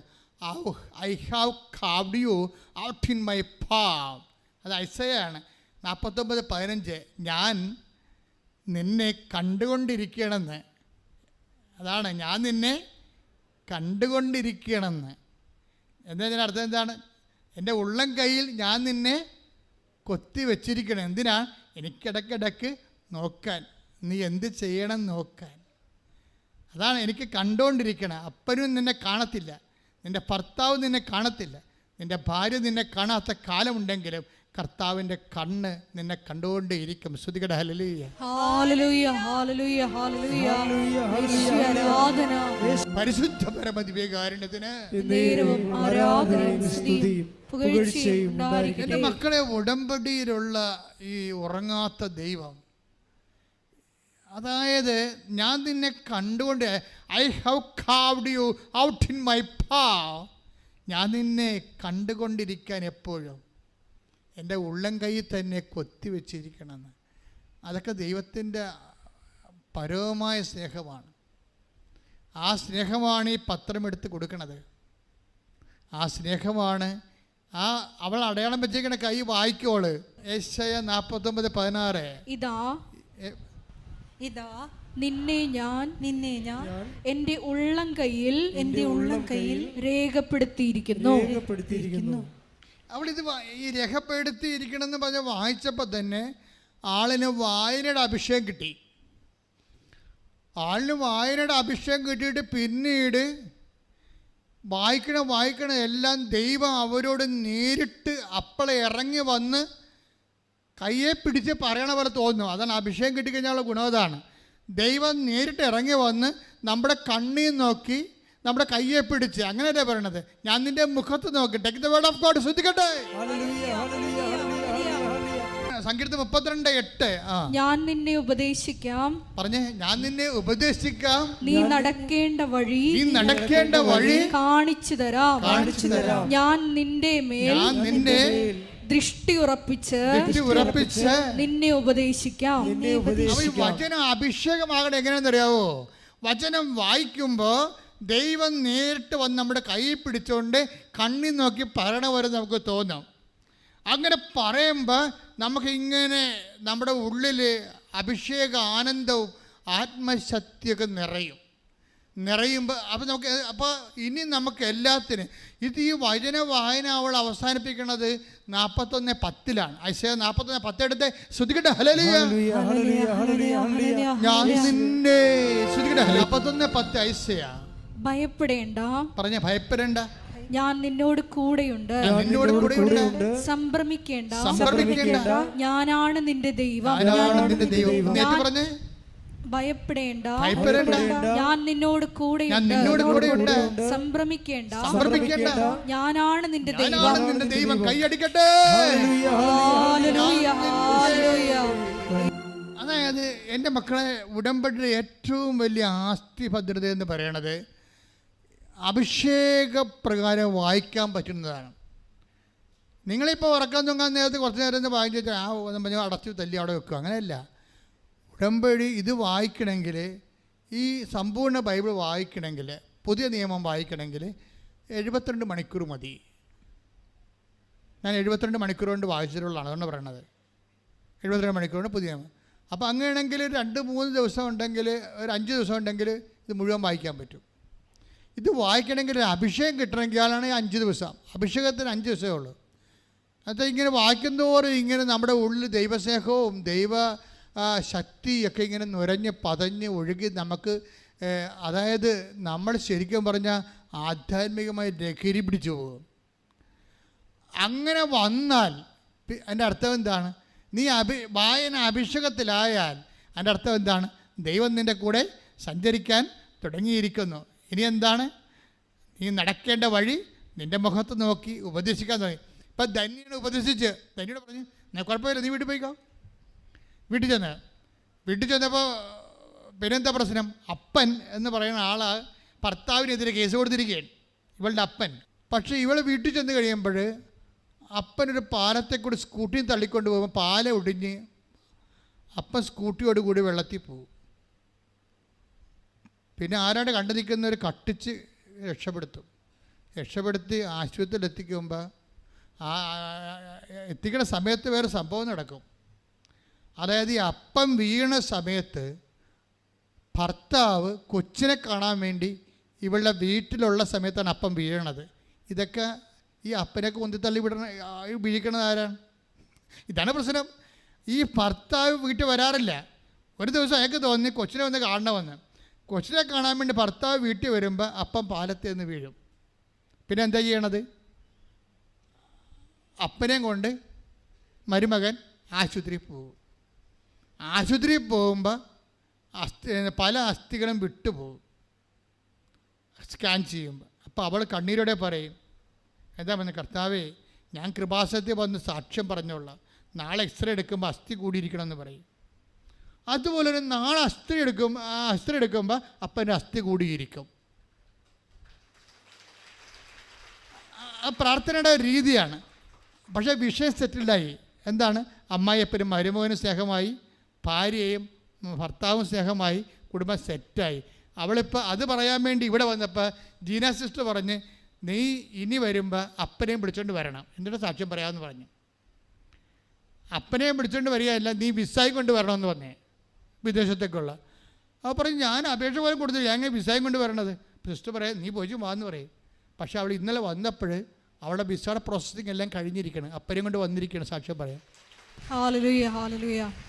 ഒരു ദിവസം രാത്രി മരിക്കാൻ പോയവളാണ് ഇവളല്ലേ. ആ കുഞ്ഞിൻ്റെ കൈ കൊണ്ട് കർത്താവ് അവളെ തൊട്ട്, നിൻ്റെ കർത്താവ് ഉണർന്നിരിക്കുന്നു, ഇസ്രായേലിൻ്റെ ദൈവം മയങ്ങുകയില്ല, ഉറങ്ങുകയില്ല. ശ്രദ്ധിക്കട്ടെ. ഹല്ലേലൂയ. 121:4. ഇസ്രായേലിന്റെ പരിപാലകൻ മയങ്ങുകയില്ല, ഉറങ്ങുകയുമില്ല. Praise the Lord. എന്ന് പറഞ്ഞ ഇസ്രായേലിന്റെ പരിപാലകൻ മയങ്ങുകയില്ല, ഉറങ്ങുകയുമില്ല. അപ്പൊ I have carved you out in my palm എന്ന് പറഞ്ഞല്ലേ. ഞാൻ നിന്നെ ഉള്ളം കയ്യിൽ കൊത്തിവെച്ചിരിക്കുന്ന ദൈവം, നിന്നെ അവൻ്റെ ഉള്ളം കയ്യിൽ കൊത്തിവെച്ചിരിക്കുന്ന ദൈവത്തിൻ്റെ സ്വഭാവം എന്താണ്? അവൻ നിന്നെ നോക്കിക്കൊണ്ടിരിക്കുകയാണ്. അവൻ്റെ കൺപോളകളിൽ ഉറക്കമില്ല, നിന്നെ കണ്ടുകൊണ്ടിരിക്കുന്നു. നീ ഇരിക്കുന്നത് കാണുന്നു, ചെയ്യുന്നത് കാണുന്നു, 130 സങ്കീർത്തനം വായിച്ച. ശ്രദ്ധിക്കട്ടെ. ഹല്ലേലൂയ, ശ്രദ്ധിക്കട്ടെ. ഹല്ലേലൂയ. 139 സങ്കീർത്തനം 1. പറഞ്ഞു. കർത്താവേ, അവിടുന്ന് തന്നെ പരിശോധിച്ചറിഞ്ഞിരിക്കുന്നു. കർത്താവേ പറഞ്ഞേ. കർത്താവേ, അവിടുന്ന് തന്നെ പരിശോധിച്ച് അറിഞ്ഞിരിക്കുന്നു. ഞാൻ ഇരിക്കുന്നതും എഴുന്നേൽക്കുന്നതും അവിടുന്ന് അറിയുന്നു. എന്റെ വിചാരങ്ങൾ അവിടുന്ന് അകലെ നിന്ന് മനസ്സിലാക്കുന്നു.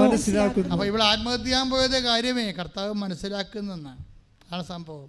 ഉറക്കമില്ല, അവൻ നിന്നെ ഉള്ളം കയ്യിൽ കൊത്തിവെച്ചിരിക്കുന്നു. അവൻ നീ മരിക്കാൻ പോകാൻ, നീ ജീർണിക്കാൻ, തൻ്റെ നിർമ്മലൻ അഴിഞ്ഞു പോകാൻ അനുവദിക്കത്തില്ല. കൈയടിച്ച് ശ്രദ്ധിക്കട്ടെ. അതായത് ഈച്ച് ആൻഡ് എവരിത്തിങ്. ഇപ്പോൾ ഒരു സ്റ്റോറിയുടെ അവസരം ഉണ്ടാവും, ഒരു കേസ് സ്റ്റഡി പോണ പോക്കുണ്ടാ. എങ്ങനെയാണ് ജീർണിച്ചു പോകുന്ന പാതാളത്തിൽ തള്ളുകയില്ലെന്ന് പറഞ്ഞില്ലേ, തൻ്റെ നിർമ്മലൻ അഴിഞ്ഞു പോകാൻ അനുവദിക്കത്തില്ല എന്ന് പറഞ്ഞവരെ ആ മരണത്തിൽ നിന്ന് പൊക്കിക്കൊണ്ട് വന്നിട്ട് ഉയർത്തിക്കൊണ്ടുപോണ പോക്ക് കണ്ടില്ലേ. കുടുംബത്തെ റീസെറ്റ് ചെയ്തു, ഭൗതിക ജീവിതം സെറ്റ് ചെയ്തു, ജോലി റീസെറ്റ് ചെയ്തു, കുടുംബത്തിലുള്ള മാനസിക ഐക്യം റീസെറ്റ് ചെയ്തു. ദൈവം എല്ലാം റീസെറ്റ് ചെയ്യാം. അതുകൊണ്ടാണ് ഞാൻ പറയണത്, നിങ്ങൾ ഉപ്പ് നോക്കാൻ വേണ്ടി ഉടമ്പടി എടുക്കരുതെന്ന്. ചില ആൾക്കാർക്ക് പറ്റിയിരിക്കുന്ന സംഭവം ഉടമ്പടി എടുത്തു നോക്കാം, ദൈവം പ്രവർത്തിക്കട്ടെ, എന്നിട്ട് ഞാൻ പത്രം കൊടുക്കാം. ഇങ്ങനെ കുറേ പരിപാടികളുണ്ട്. ആ ഓരോ പ്രവർത്തനം ഞാൻ രോഗികളെ പോയി കാണാം. ദൈവം ആദ്യം എൻ്റെ വിസ പ്രോസസ്സിങ് നടക്കട്ടെ, ആദ്യം എനിക്ക് അഡ്വൈസ് മെമ്മോ വരട്ടെ, എന്നിട്ട് ഞാൻ ആഘോഷമായിട്ട് കെട്ടി ഇറങ്ങാം. ഇടി പെരിച്ചാൽ നീ ഇറങ്ങിയിട്ട് ദൈവത്തെ എന്ത് കാണിക്കാനാണ്? ഒന്നും കാണിക്കാനില്ല, നിനക്കാണ് കാണിക്കാനുള്ളത്. നീ ദൈവത്തിനെ വെല്ലുവിളിക്കുകയാണ്. നിൻ്റെ അല്പവിശ്വാസം കൊണ്ടും നിൻ്റെ തരികിട വിശ്വാസം കൊണ്ടും ദൈവത്തെ നീ വെല്ലുവിളിക്കുകയാണ്. അത് നിനക്ക് പണി വരും. അല്ല, ദൈവം ആദ്യം പ്രവർത്തിക്കട്ടെ, അത് കഴിഞ്ഞിട്ട് ഞാൻ പത്രം കൊടുക്കാം. ദൈവം ആദ്യം പ്രവർത്തിക്കട്ടെ, ഞാൻ രോഗികൾക്ക് ഞാൻ കുടമ്പടി എടുത്തപ്പോൾ തന്നെ എനിക്ക് എനിക്ക് ആലപ്പുഴ പോയപ്പോൾ തന്നെ ബസ് കാശ് കുറച്ചായി. ഇനിയിപ്പോൾ ഞാനിപ്പോൾ രോഗികൾക്ക് കയ്യിൽ നിന്ന് കാശ് കൊടുക്കണം. അപ്പോൾ ദൈവത്തെ അവൾ ചെയ്യുന്ന നക്കാപ്പിച്ച ധർമ്മപ്രവർത്തനങ്ങൾ കൊണ്ട് ദൈവത്തെ അളന്ന് നോക്കും. നീ ദൈവത്തെ അളന്ന് നോക്കിയവരാണെങ്കിൽ താങ്ങത്തില്ല കേട്ടോ, ദൈവം തിരിച്ചളന്നാൽ. അതാ പലർക്കും പറ്റിയിരിക്കണത്. ദൈവത്തെ അളന്ന് നോക്കിയാണ്. നിങ്ങൾ നക്കാപ്പിച്ച നീ എന്താ പറയണത്? ഞാൻ രോഗികളെ കണ്ടില്ലേ, ഞാൻ ഉടമ്പടി എടുത്തിട്ട് പ്രേക്ഷിത പ്രവർത്തനം ചെയ്തില്ലേ എന്ന് പറഞ്ഞുകൊണ്ട് നീ ചെയ്തിരിക്കുന്ന കുഞ്ഞു കുഞ്ഞു കാര്യങ്ങൾ നിൻ്റെ കൈ തന്നെ പൊങ്ങണ ദൈവം അനുഭവിച്ചിട്ടാണ്. അറിയാവോ എത്ര പേരാണ് എൻ്റെ അടുത്ത് വന്നെന്നറിയാവോ കൈ പൊങ്ങണില്ലെന്നും പറഞ്ഞുകൊണ്ട്. അപ്പം കൈ പൊങ്ങണുണ്ടെങ്കിൽ നീ ഹല്ലേലൂയ പറയണ്ടേ കൈ പൊക്കി? അപ്പം അതിനെ നീ നാക്ക് കൊണ്ട് സംസാരിക്കാൻ പറ്റുന്നുണ്ടെങ്കിൽ അത് തന്നെ ഏറ്റവും വലിയ അനുഗ്രഹമല്ലേ? പിന്നെ അല്ലേ നമുക്ക് വന്നിട്ട് ഓരോ മനുഷ്യരും ഉടമ്പടി എടുക്കണത് കൈ പൊങ്ങണില്ല, കാല് പൊങ്ങണില്ല, നാക്ക് പൊങ്ങണില്ലെന്നല്ലേ പറയണഞ്ഞാൽ ഉടമ്പടി എടുക്കണത്. ഇതെല്ലാം ഉള്ള നീ ഇരട്ടി പ്രാവശ്യമായിട്ട് കർത്താവിനെ സ്തുതിക്കേണ്ട ആളാണ്. പ്രാർത്ഥിക്കുക, കർത്താവായ ദൈവമേ, നല്ലപ്പം നിന്നെ സ്തുതിക്കാനും നിന്നോട് പദം പറയാതെ എനിക്ക് പ്രേക്ഷിത വേല ചെയ്യാനും ഒന്നും ആവശ്യപ്പെടാതെ അങ്ങോട്ട് സമർപ്പിച്ചുകൊണ്ട് എന്റെ സ്വന്തം ദൈവപൈതലായി എന്റെ ഭൂമിയിൽ മഹത്വപ്പെടുത്തിക്കൊണ്ട് എനിക്ക് ഉടമ്പടി പൂർത്തിയാക്കാൻ എന്നെ അഭിഷേകം ചെയ്യണമേ.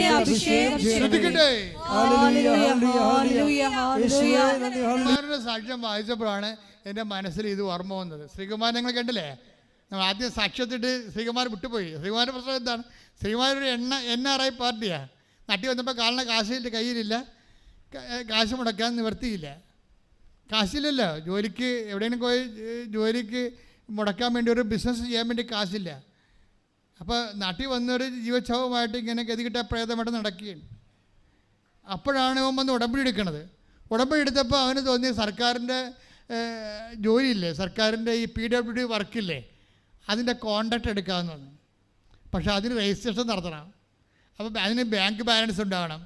ഉടനെ ശ്രീകുമാർ ഉടമ്പടി എടുത്തും ബാങ്കിൽ ചെന്നും പറയണേ, സാറേ എനിക്ക് കോൺട്രാക്റ്റ് വർക്ക് ചെയ്യണം, PWD എനിക്ക് കുറച്ച് പൈസ അനുവദിക്കണമെന്ന് പറയും. അപ്പോൾ പറഞ്ഞു, നിങ്ങൾക്ക് ആസ്തികളില്ലല്ലോ, നിങ്ങളുടെ അക്കൗണ്ട് തന്നെ NRI കാലത്ത് പോലും നിങ്ങൾ മര്യാദക്ക് കീപ്പ് ചെയ്തിട്ടില്ല, അതുകൊണ്ട് തരാൻ നിവർത്തിയില്ല. എന്നാലും നിങ്ങളൊരു NRI അല്ലേ, ഞാനത് പൈസ ഇട്ട് തരാമെന്ന് പറഞ്ഞു. അതൊക്കെ ഒരു 50,000 ഇട്ട് കൊടുത്തു ബാങ്കുകാരൻ 50,000 ഇട്ട് കൊടുത്തു വെച്ചും പുള്ളി പോയൊരു കോൺട്രാക്റ്റ് വർക്ക് എടുത്ത് PWD. അതെടുത്തപ്പോൾ എന്നാ പറ്റി? സർക്കാരിന് സുപ്രീം കോടതിയുടെ വിലക്ക്. കാശില്ലാത്ത സർക്കാർ സുപ്രീം കോടതി പോയിരിക്കണല്ലോ. സുപ്രീം കോടതി പോലും ചോദിച്ചില്ലേ സർക്കാരിനോട്, കാശ് എങ്ങനെയാണ് ഇങ്ങനെ കാശ് എങ്ങനെയാണ് ഇങ്ങനെ കടമായി പോയെന്ന് ചോദിച്ചില്ലേ? അപ്പോൾ ചോദിച്ചില്ലെങ്കിലും പൈസ ഇല്ലല്ലോ, ഇലക്ഷൻ കഴിയാതെ സർക്കാരിൻ്റെ ഈ കാശ് കിട്ടത്തില്ല. അപ്പോൾ കാശ് കിട്ടാതിരിക്കുമ്പോൾ അത് എല്ലാ PWDക്കാർക്കും അറിയാം, സർക്കാരിൽ നിന്ന് കോൺട്രാക്ട് വർക്ക് ചെയ്ത എല്ലാവർക്കും അറിയാം, പൈസ ഇല്ല. അപ്പം പക്ഷേ ശ്രീകുമാരെ സംബന്ധിച്ചിടത്തോളം ഈ പൈസ കിട്ടാതെ, ചെയ്ത വർക്കിൻ്റെ പൈസ കിട്ടാതെ ഇനി മുന്നോട്ട് പോകാൻ പറ്റത്തില്ല. ശ്രീകുമാർ അമ്മയോട് വന്നത്, അമ്മേ സർക്കാരിൻ്റെ കയ്യിലായ കാശ്, സർക്കാരാണെങ്കിൽ ട്രഷറി ബാനായിട്ട് ഇരിക്കുകയാണ് എന്ന് പറഞ്ഞു. അപ്പോൾ അമ്മ പറയും, നിനക്ക് മാത്രം തരാൻ വേണ്ടി ഞാൻ പറഞ്ഞിട്ടുണ്ടെന്ന് പറഞ്ഞു. അതെന്താ പറയണത്? ശ്രീകുമാറിന് മാത്രം ബില്ല് പാസ്സായി, വേറെ ആർക്കും ബില്ല് പാസ്സായിട്ടില്ല. ഈ അതാണ് ഉടമ്പടി എന്ന് പറയണത്. ശ്രീകുമാറിന് മാത്രം ബില്ല് പാസ്സായി. ഞാനത് കേട്ടപ്പോൾ എൻ്റെ മനസ്സിൽ തോന്നിയത് വല്ലാത്ത സംഭവമായി പോയില്ലാന്ന്. അവൻ്റെ എത്രയോ എനിക്കറിയാം, കാര്യം എൻ്റെ അടുത്ത് എല്ലാ PWDക്കാരും വരണതല്ലേ. അപ്പോൾ ഇവനെന്ന് പറഞ്ഞത് ഞങ്ങളുടെ ഉടമ്പടി ചെയ്തിരിക്കുകയാണ്. അതാണ് ഈ ഉടമ്പടി ചെയ്യുമ്പോഴും ശ്രദ്ധിക്കണം. അതായത് അച്ഛനെ കണ്ട് അങ്ങനെയല്ല, ഇതൊക്കെ എന്ന് പറയുന്നത് അറ്റ കൈയാണ്. ദൈവത്തിൻ്റെ അടുത്താണ് നമ്മൾ മാതാവിൻ്റെ അടുത്ത് വരുമ്പോൾ ദൈവം ഏൽപ്പിച്ച ആളിൻ്റെ അടുത്ത് നിൻ്റെ ഓഹരി ദൈവത്തോട് ചോദിക്കുമ്പോൾ ദൈവം നിന്നോട് എന്താ പറയണത്? അത് അമ്മയെ ഏൽപ്പിച്ചുകൊണ്ട് പറയും. ഈ വീഞ്ഞും ഒക്കെ ഇല്ലാത്തപ്പോഴൊക്കെ ഉണ്ടാക്കണതും ഭക്ഷണം ഇല്ലാത്തപ്പോൾ ഉണ്ടാക്കണതും ജോലി ഇല്ലാത്തപ്പോൾ ഉണ്ടാക്കണതൊക്കെ അമ്മയുടെ ഡിപ്പാർട്ട്മെൻറ്റാണ്. അമ്മ ഏൽപ്പിച്ചിട്ടുണ്ടെന്നറിയാം. നീ ബൈബിളിൽ വചനമല്ല വായിക്കണമെന്ന് ചോദിക്കുമോ? അപ്പോൾ നീ ഉടമ്പടിയിൽ എടുത്തിരിക്കണത്. അപ്പോൾ ശ്രീകുമാർ വന്ന് അമ്മയോട് പറയും, എൻ്റെ ബില്ല് പാസ്സായില്ലേ? ആർക്കും പാസ്സായിട്ടില്ല, പക്ഷേ എന്ന് പറഞ്ഞിട്ട് എന്ത് ചെയ്യും? എൻ്റെ കടക്കാർ എനിക്ക് മുന്നോട്ട് പോകാൻ പറ്റണില്ലെന്ന് പറയുമ്പോൾ അവൻ്റെ ബില്ല് അങ്ങോട്ട് പാസ്സാക്കി കൊടുക്കും. നമ്മളെന്ന പ്രശ്നത്തിൽ നമ്മൾ ഉടമ്പടി എടുക്കുമ്പോൾ തന്നെ ഓർക്കുക, ഇതുപോലെ ശ്രീകുമാരന്മാരൊക്കെ നമ്മുടെ കൂടെ ഉണ്ടെങ്കിൽ അവന്മാരെ അനുഗ്രഹം അടിച്ചു മാറ്റും. എന്താ കാര്യം വെച്ച് കഴിഞ്ഞാൽ അവരത് അതിൻ്റെ കുറിഞ്ഞിക്കാണ് തീ കൊടുക്കണത്. അവർക്ക് കമ്മ്യൂണിക്കേഷൻ ഉണ്ട് ദൈവമായിട്ട്. ഇവിടെ നീ ക്രിസ്ത്യാനിയാണോ അല്ലെങ്കിൽ ക്രിസ്ത്യാനി അല്ലേ എന്നല്ല പ്രശ്നം. ഉടമ്പടി നീ എന്താ ഇൻവെസ്റ്റ് ചെയ്തിരിക്കണമെന്നാണ് പ്രശ്നം. ദൈവം സത്യസന്ധനായതുകൊണ്ട് ദൈവം ജാതി മതം നോക്കത്തില്ല. അവന് വിശ്വാസമുണ്ടോ ദൈവസ്നേഹമുണ്ടോ അവൻ്റെ ഉടമ്പടി ഓക്കെ ആണോ എന്ന് നോക്കും. അപ്പോൾ അവിടെ അങ്ങോട്ട് ശരിയിട്ട് കൊടുക്കും. അതെല്ലാവരും മനസ്സിലാക്കണം. അതായത് ഉടമ്പടി ചെയ്യുമ്പോൾ സത്യസന്ധമായിരിക്കണം, കറക്റ്റായിരിക്കണം. പ്രാർത്ഥന പോലും ഒരു സ്നേഹത്തിൻ്റെ ബേസിലായിരിക്കണം പ്രാർത്ഥിക്കേണ്ടത്.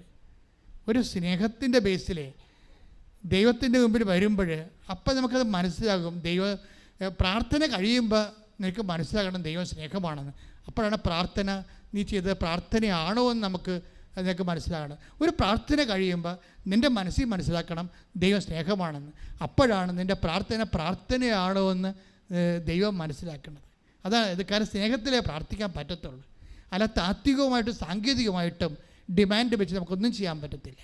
അപ്പം അതുകൊണ്ട് ഈ വിഷയത്തിൽ കുറച്ച് നമ്മൾ സൂക്ഷ്മത ഉണ്ടാകണത് നല്ലതാണ്. ഞാനെന്താ ശ്രീകുമാരൻ്റെ സാക്ഷ്യം കേട്ടപ്പോഴേ അത് കാര്യം അവന് ബില്ല് പാസ്സാക്കാൻ കാരണം എന്താണെന്നറിയാവോ? രാജാക്കന്മാരെ കൊണ്ട് വളർത്തുമെന്ന് ദൈവം പറഞ്ഞിട്ടുണ്ട്. സർക്കാരിനെ കൊണ്ട് നമ്മളെ വളർത്തുമെന്നേ. അത് ഉടമ്പടിയിലുള്ളതാണ്. യെശയ്യാ 49:23. യെശയ്യാ 49:23. രാജാക്കന്മാർ നിന്റെ വളർത്തുപിതാക്കന്മാരും സർക്കാരും നിന്റെ വളർത്തുപിതാക്കന്മാരും രാജ്ഞിമാർ വളർത്തമ്മമാരും ആയിരിക്കും. അതാണ് സർക്കാരുമായിട്ടുള്ള ബന്ധത്തിൽ പോലും നിന്നെ വളർത്താനുള്ള നടപടിക്രമങ്ങളെ ദൈവം ക്രമീകരിച്ചിട്ടുണ്ട്. അത് വാഗ്ദാനത്തിൻ്റെ ഭാഗമാണ്, ഉടമ്പടിയുടെ ഭാഗമാണ്. ശ്രദ്ധിക്കട്ടെ. ഹല്ലേലൂയ. മക്കളെ, കൈകൾ നെഞ്ചത്ത് വെക്കുക. ഓൺലൈനിലുള്ളവർ കൈ നെഞ്ചത്ത് വെക്കുക. അച്ഛൻ ഈശോനാമത്തിൽ അമ്മയുടെ മധ്യസ്ഥതയിൽ പ്രാർത്ഥിക്കാൻ തുടങ്ങുന്നു. കർത്താവിൻ്റെ അടിപ്പിടേണ്ട വൈദ്യാഘാതം പോലെ ദൈവികമായ ശക്തി നിങ്ങൾക്ക് ആവശ്യത്തെ കൊണ്ട് ആന്തരികവും ബാഹ്യവുമായ സൗഖ്യം നൽകുന്ന ദൈവിക നിമിഷങ്ങൾക്കായി സ്തുതിക്കട്ടെ. ഹല്ലേലൂയ. കർത്താവിൻ്റെ ഉന്നതമായ നാമത്തിനെ സ്തോത്രം ചെയ്യുന്നു. കർത്താവേ, നിന്റെ വിശുദ്ധ പൗരോഹിത്യത്തെ മഹത്വപ്പെടുത്തണമേ. കർത്താവേ, സഭയിലുള്ള സാന്നിധ്യം പ്രകടമാക്കണമേ. അമ്മേ, പരിശുദ്ധമ്മേ, ദേവമാതാവേ, കൃപാസാൽത്താരെ ജീവനോടെ പ്രത്യക്ഷപ്പെട്ട പരിശുദ്ധ അമ്മയുടെ മാധ്യസ്ഥത്തിൽ ഈ ആൾത്താരയിൽ നടന്ന 10,000 ആരാധനയുടെ ശക്തിയാൽ മാർഗരോഗങ്ങൾ, തീരവേദികൾ, ജീവദുരിതങ്ങൾ, ഉച്ച മുതൽ ഉള്ളംകാല് വരെ എല്ലാ കോശങ്ങളും പേശികളും സന്ധിബന്ധങ്ങളും മാംസപേശികളും രക്തഞരമ്പുകളിലും ആന്തരിക കോശങ്ങളും എല്ലാം യേശു ക്രിസ്തുവിന്റെ നാമത്തിൽ സൗഖ്യം പ്രാപിക്കട്ടെ. ശ്രദ്ധിക്കട്ടെ. കാരുണ്യത്തിന്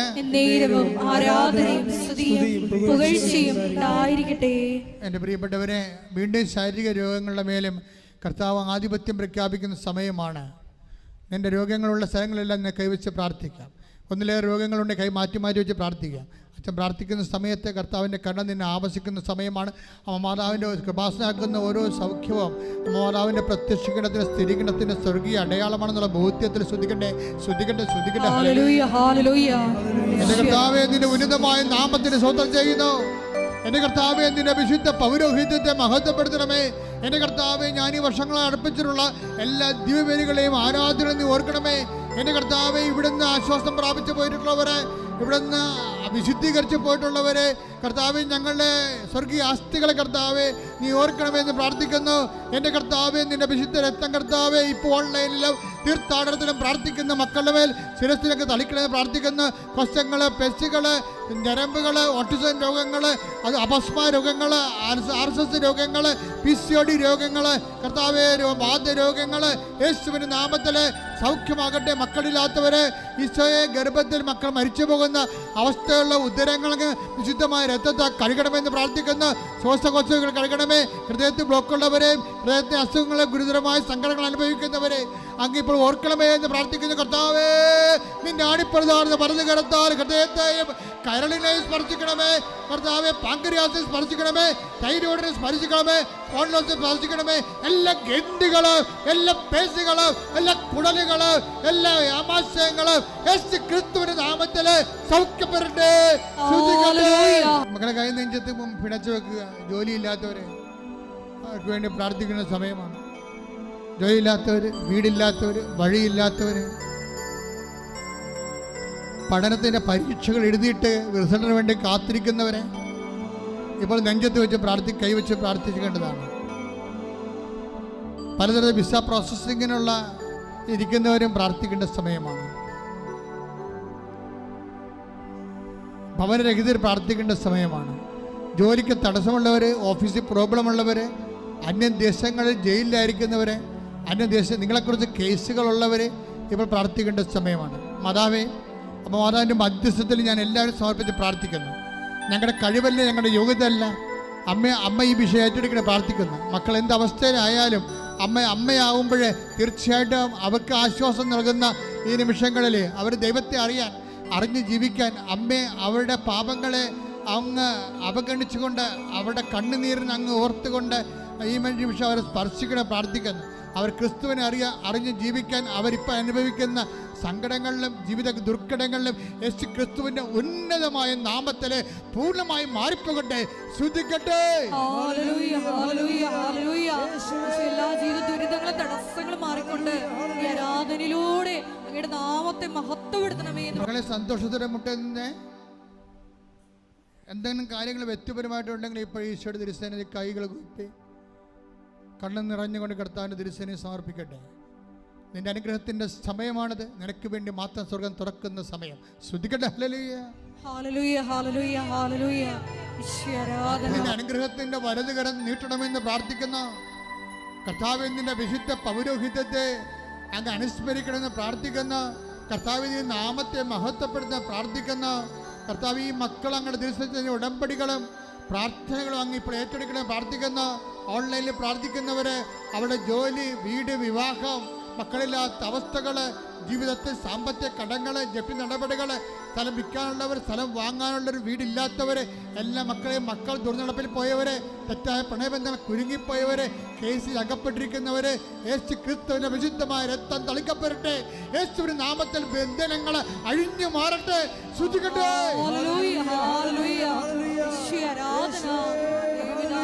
ഓൺലൈനിലുള്ളവർ പ്രാർത്ഥിക്കുക. അച്ഛന് വേണ്ടി കൃപാസനത്തിൻ്റെ ശുശ്രൂഷകൾക്ക് വേണ്ടി പ്രാർത്ഥിക്കുക. കൃപാസനം വന്നിറങ്ങുന്നവരെല്ലാം അപകടമില്ലാതെ പോകാൻ, സ്വസ്ഥവും സമാധാനം സുരക്ഷിതമായിട്ട് പോകാൻ വേണ്ടി പ്രാർത്ഥിക്കുക. ഈ ആഴ്ചത്തെ യാത്രകൾ, നിങ്ങളുടെ യാത്രകളെ സംബന്ധിച്ച് പ്രാർത്ഥിക്കുക. നിങ്ങളുടെ സംരംഭങ്ങളെ സംബന്ധിച്ച് പ്രാർത്ഥിക്കുക. നിങ്ങൾ കണ്ടുമുട്ടുന്ന വ്യക്തികൾ, ഇടപെടുന്ന സ്ഥാപനങ്ങളെ സംബന്ധിച്ച് പ്രാർത്ഥിക്കുക. എഴുതുന്ന പരീക്ഷകളെ സംബന്ധിച്ച് പ്രാർത്ഥിക്കുക. പഠിക്കുന്ന വിഷയങ്ങൾ, പ്രമാണങ്ങൾ, പട്ടയങ്ങൾ, എന്തെല്ലാം വിഷയങ്ങൾക്ക് നിന്ന് അപേക്ഷകൾ പൂരിപ്പിക്കുന്നുവോ അതെല്ലാം പരിശുദ്ധാത്മ നിറയാൻ വേണ്ടി പ്രാർത്ഥിക്കുക. വ്യത്യസ്തങ്ങളായ ഡേറ്റുകൾ, നിങ്ങൾ കാത്തിരിക്കുന്ന ഡേറ്റുകൾ, ചെയ്യാൻ പോകുന്ന ഡേറ്റുകൾ, യാത്രയുടെ ഡേറ്റുകൾ, സമയത്തിൻ്റെ അധിപതിയായ മാതാവിൻ്റെ മധ്യസ്ഥതയ്ക്ക് വേണ്ടി സമർപ്പിക്കട്ടെ. ശ്രദ്ധിക്കട്ടെ. ജോലിയില്ലാത്തവർ, ഭാര്യ പിരിഞ്ഞുപോയവർ, ഭർത്താവ് പിരിഞ്ഞുപോയവർ, തിരിച്ചുകൊള്ളെന്ന് ആഗ്രഹിക്കുന്നവർ, മക്കളുടെ വിഷമങ്ങൾ കാരണം ജീവിതം തന്നെ തീർന്നെന്ന് ചിന്തിച്ച് വിഷമിക്കുന്നവരെ അവരെല്ലാം സ്പർശിക്കണമെന്ന് പ്രാർത്ഥിക്കുന്ന കർത്താവ്, അന്യനാടുകളിൽ നിന്ന് ഈ ആഴ്ചയിൽ തിരിച്ചു വരുന്നവരെ ഞങ്ങൾ സമർപ്പിക്കുന്നു. നമ്മുടെ യാത്രയെ സംബന്ധിച്ച് പ്രാർത്ഥിക്കുന്നു. ഈ ആഴ്ചയിൽ തിരിച്ചു പോകാനിരിക്കുന്നവരെ സംബന്ധിച്ച് പ്രാർത്ഥിക്കുന്നു. ആഴ്ചയിൽ നടക്കുന്ന വിവാഹങ്ങളെ സംബന്ധിച്ച് പ്രാർത്ഥിക്കുന്നു. ആദ്യ കുർബാനകളെ സംബന്ധിച്ച് പ്രാർത്ഥിക്കുന്നു. മനസ്സമ്മതങ്ങളെ സംബന്ധിച്ച് പ്രാർത്ഥിക്കുന്നു. ആശുപത്രി രോഗികളെ സംബന്ധിച്ച് പ്രാർത്ഥിക്കുന്നു. ഓപ്പറേഷനെ സംബന്ധിച്ച് പ്രാർത്ഥിക്കുന്നു. എല്ലായിടത്തും പരിശുദ്ധ അമ്മയുടെ സാന്നിധ്യം ഉണ്ടാകാൻ വേണ്ടി നിറഞ്ഞു ശ്രദ്ധിക്കട്ടെ.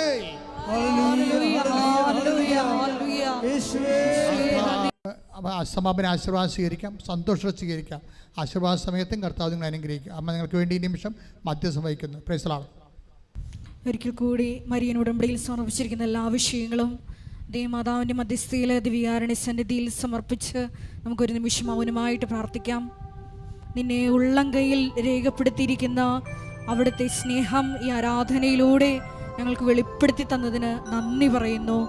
നിന്റെ വിജയകരമായ വലത്തുകൈ എപ്പോഴും ഞങ്ങളെ താങ്ങി നിർത്തുന്നുണ്ടെന്നുള്ള വലിയ ബോധ്യം തന്നതിന് നന്ദി പറയുന്നു. ഈശോയെ, രാജാക്കന്മാരുടെ എല്ലാം ഉള്ളത്തെ അലിയിച്ചുകൊണ്ട് ഞങ്ങളിലേക്ക് നിന്റെ കൃപ ചൊരിയുന്നതിന് ഞങ്ങൾ നന്ദി പറയുന്നു. ഇനിയും ഞങ്ങളെ ഒത്തിരി കൃപകളാൽ ധന്യരാക്കണമേ എന്ന് പ്രാർത്ഥിച്ചുകൊണ്ട് പ്രത്യക്ഷീകരണത്തിൻ്റെ സ്ഥിരം സാക്ഷികളാക്കി ഞങ്ങളെ ഓരോരുത്തരെയും ഞങ്ങളുടെ കുടുംബാംഗങ്ങളെ ഉയർത്തണമേ എന്ന് പ്രാർത്ഥിച്ചുകൊണ്ട് ശിരസ് നമിച്ച് നമുക്ക് ദിവ്യകാരുണ്യനാഥൻ്റെ ആശീർവാദം സ്വീകരിക്കാം.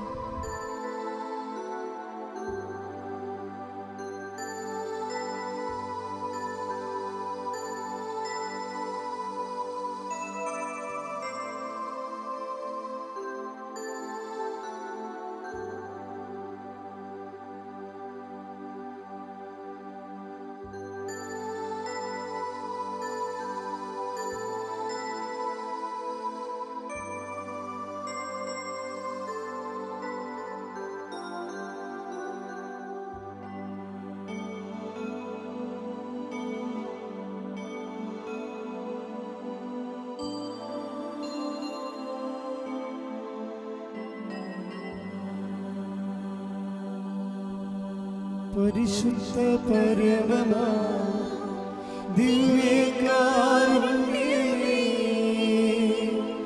എന്നുമെന്നും അങ്ങേയ്ക്ക് ആരാധന.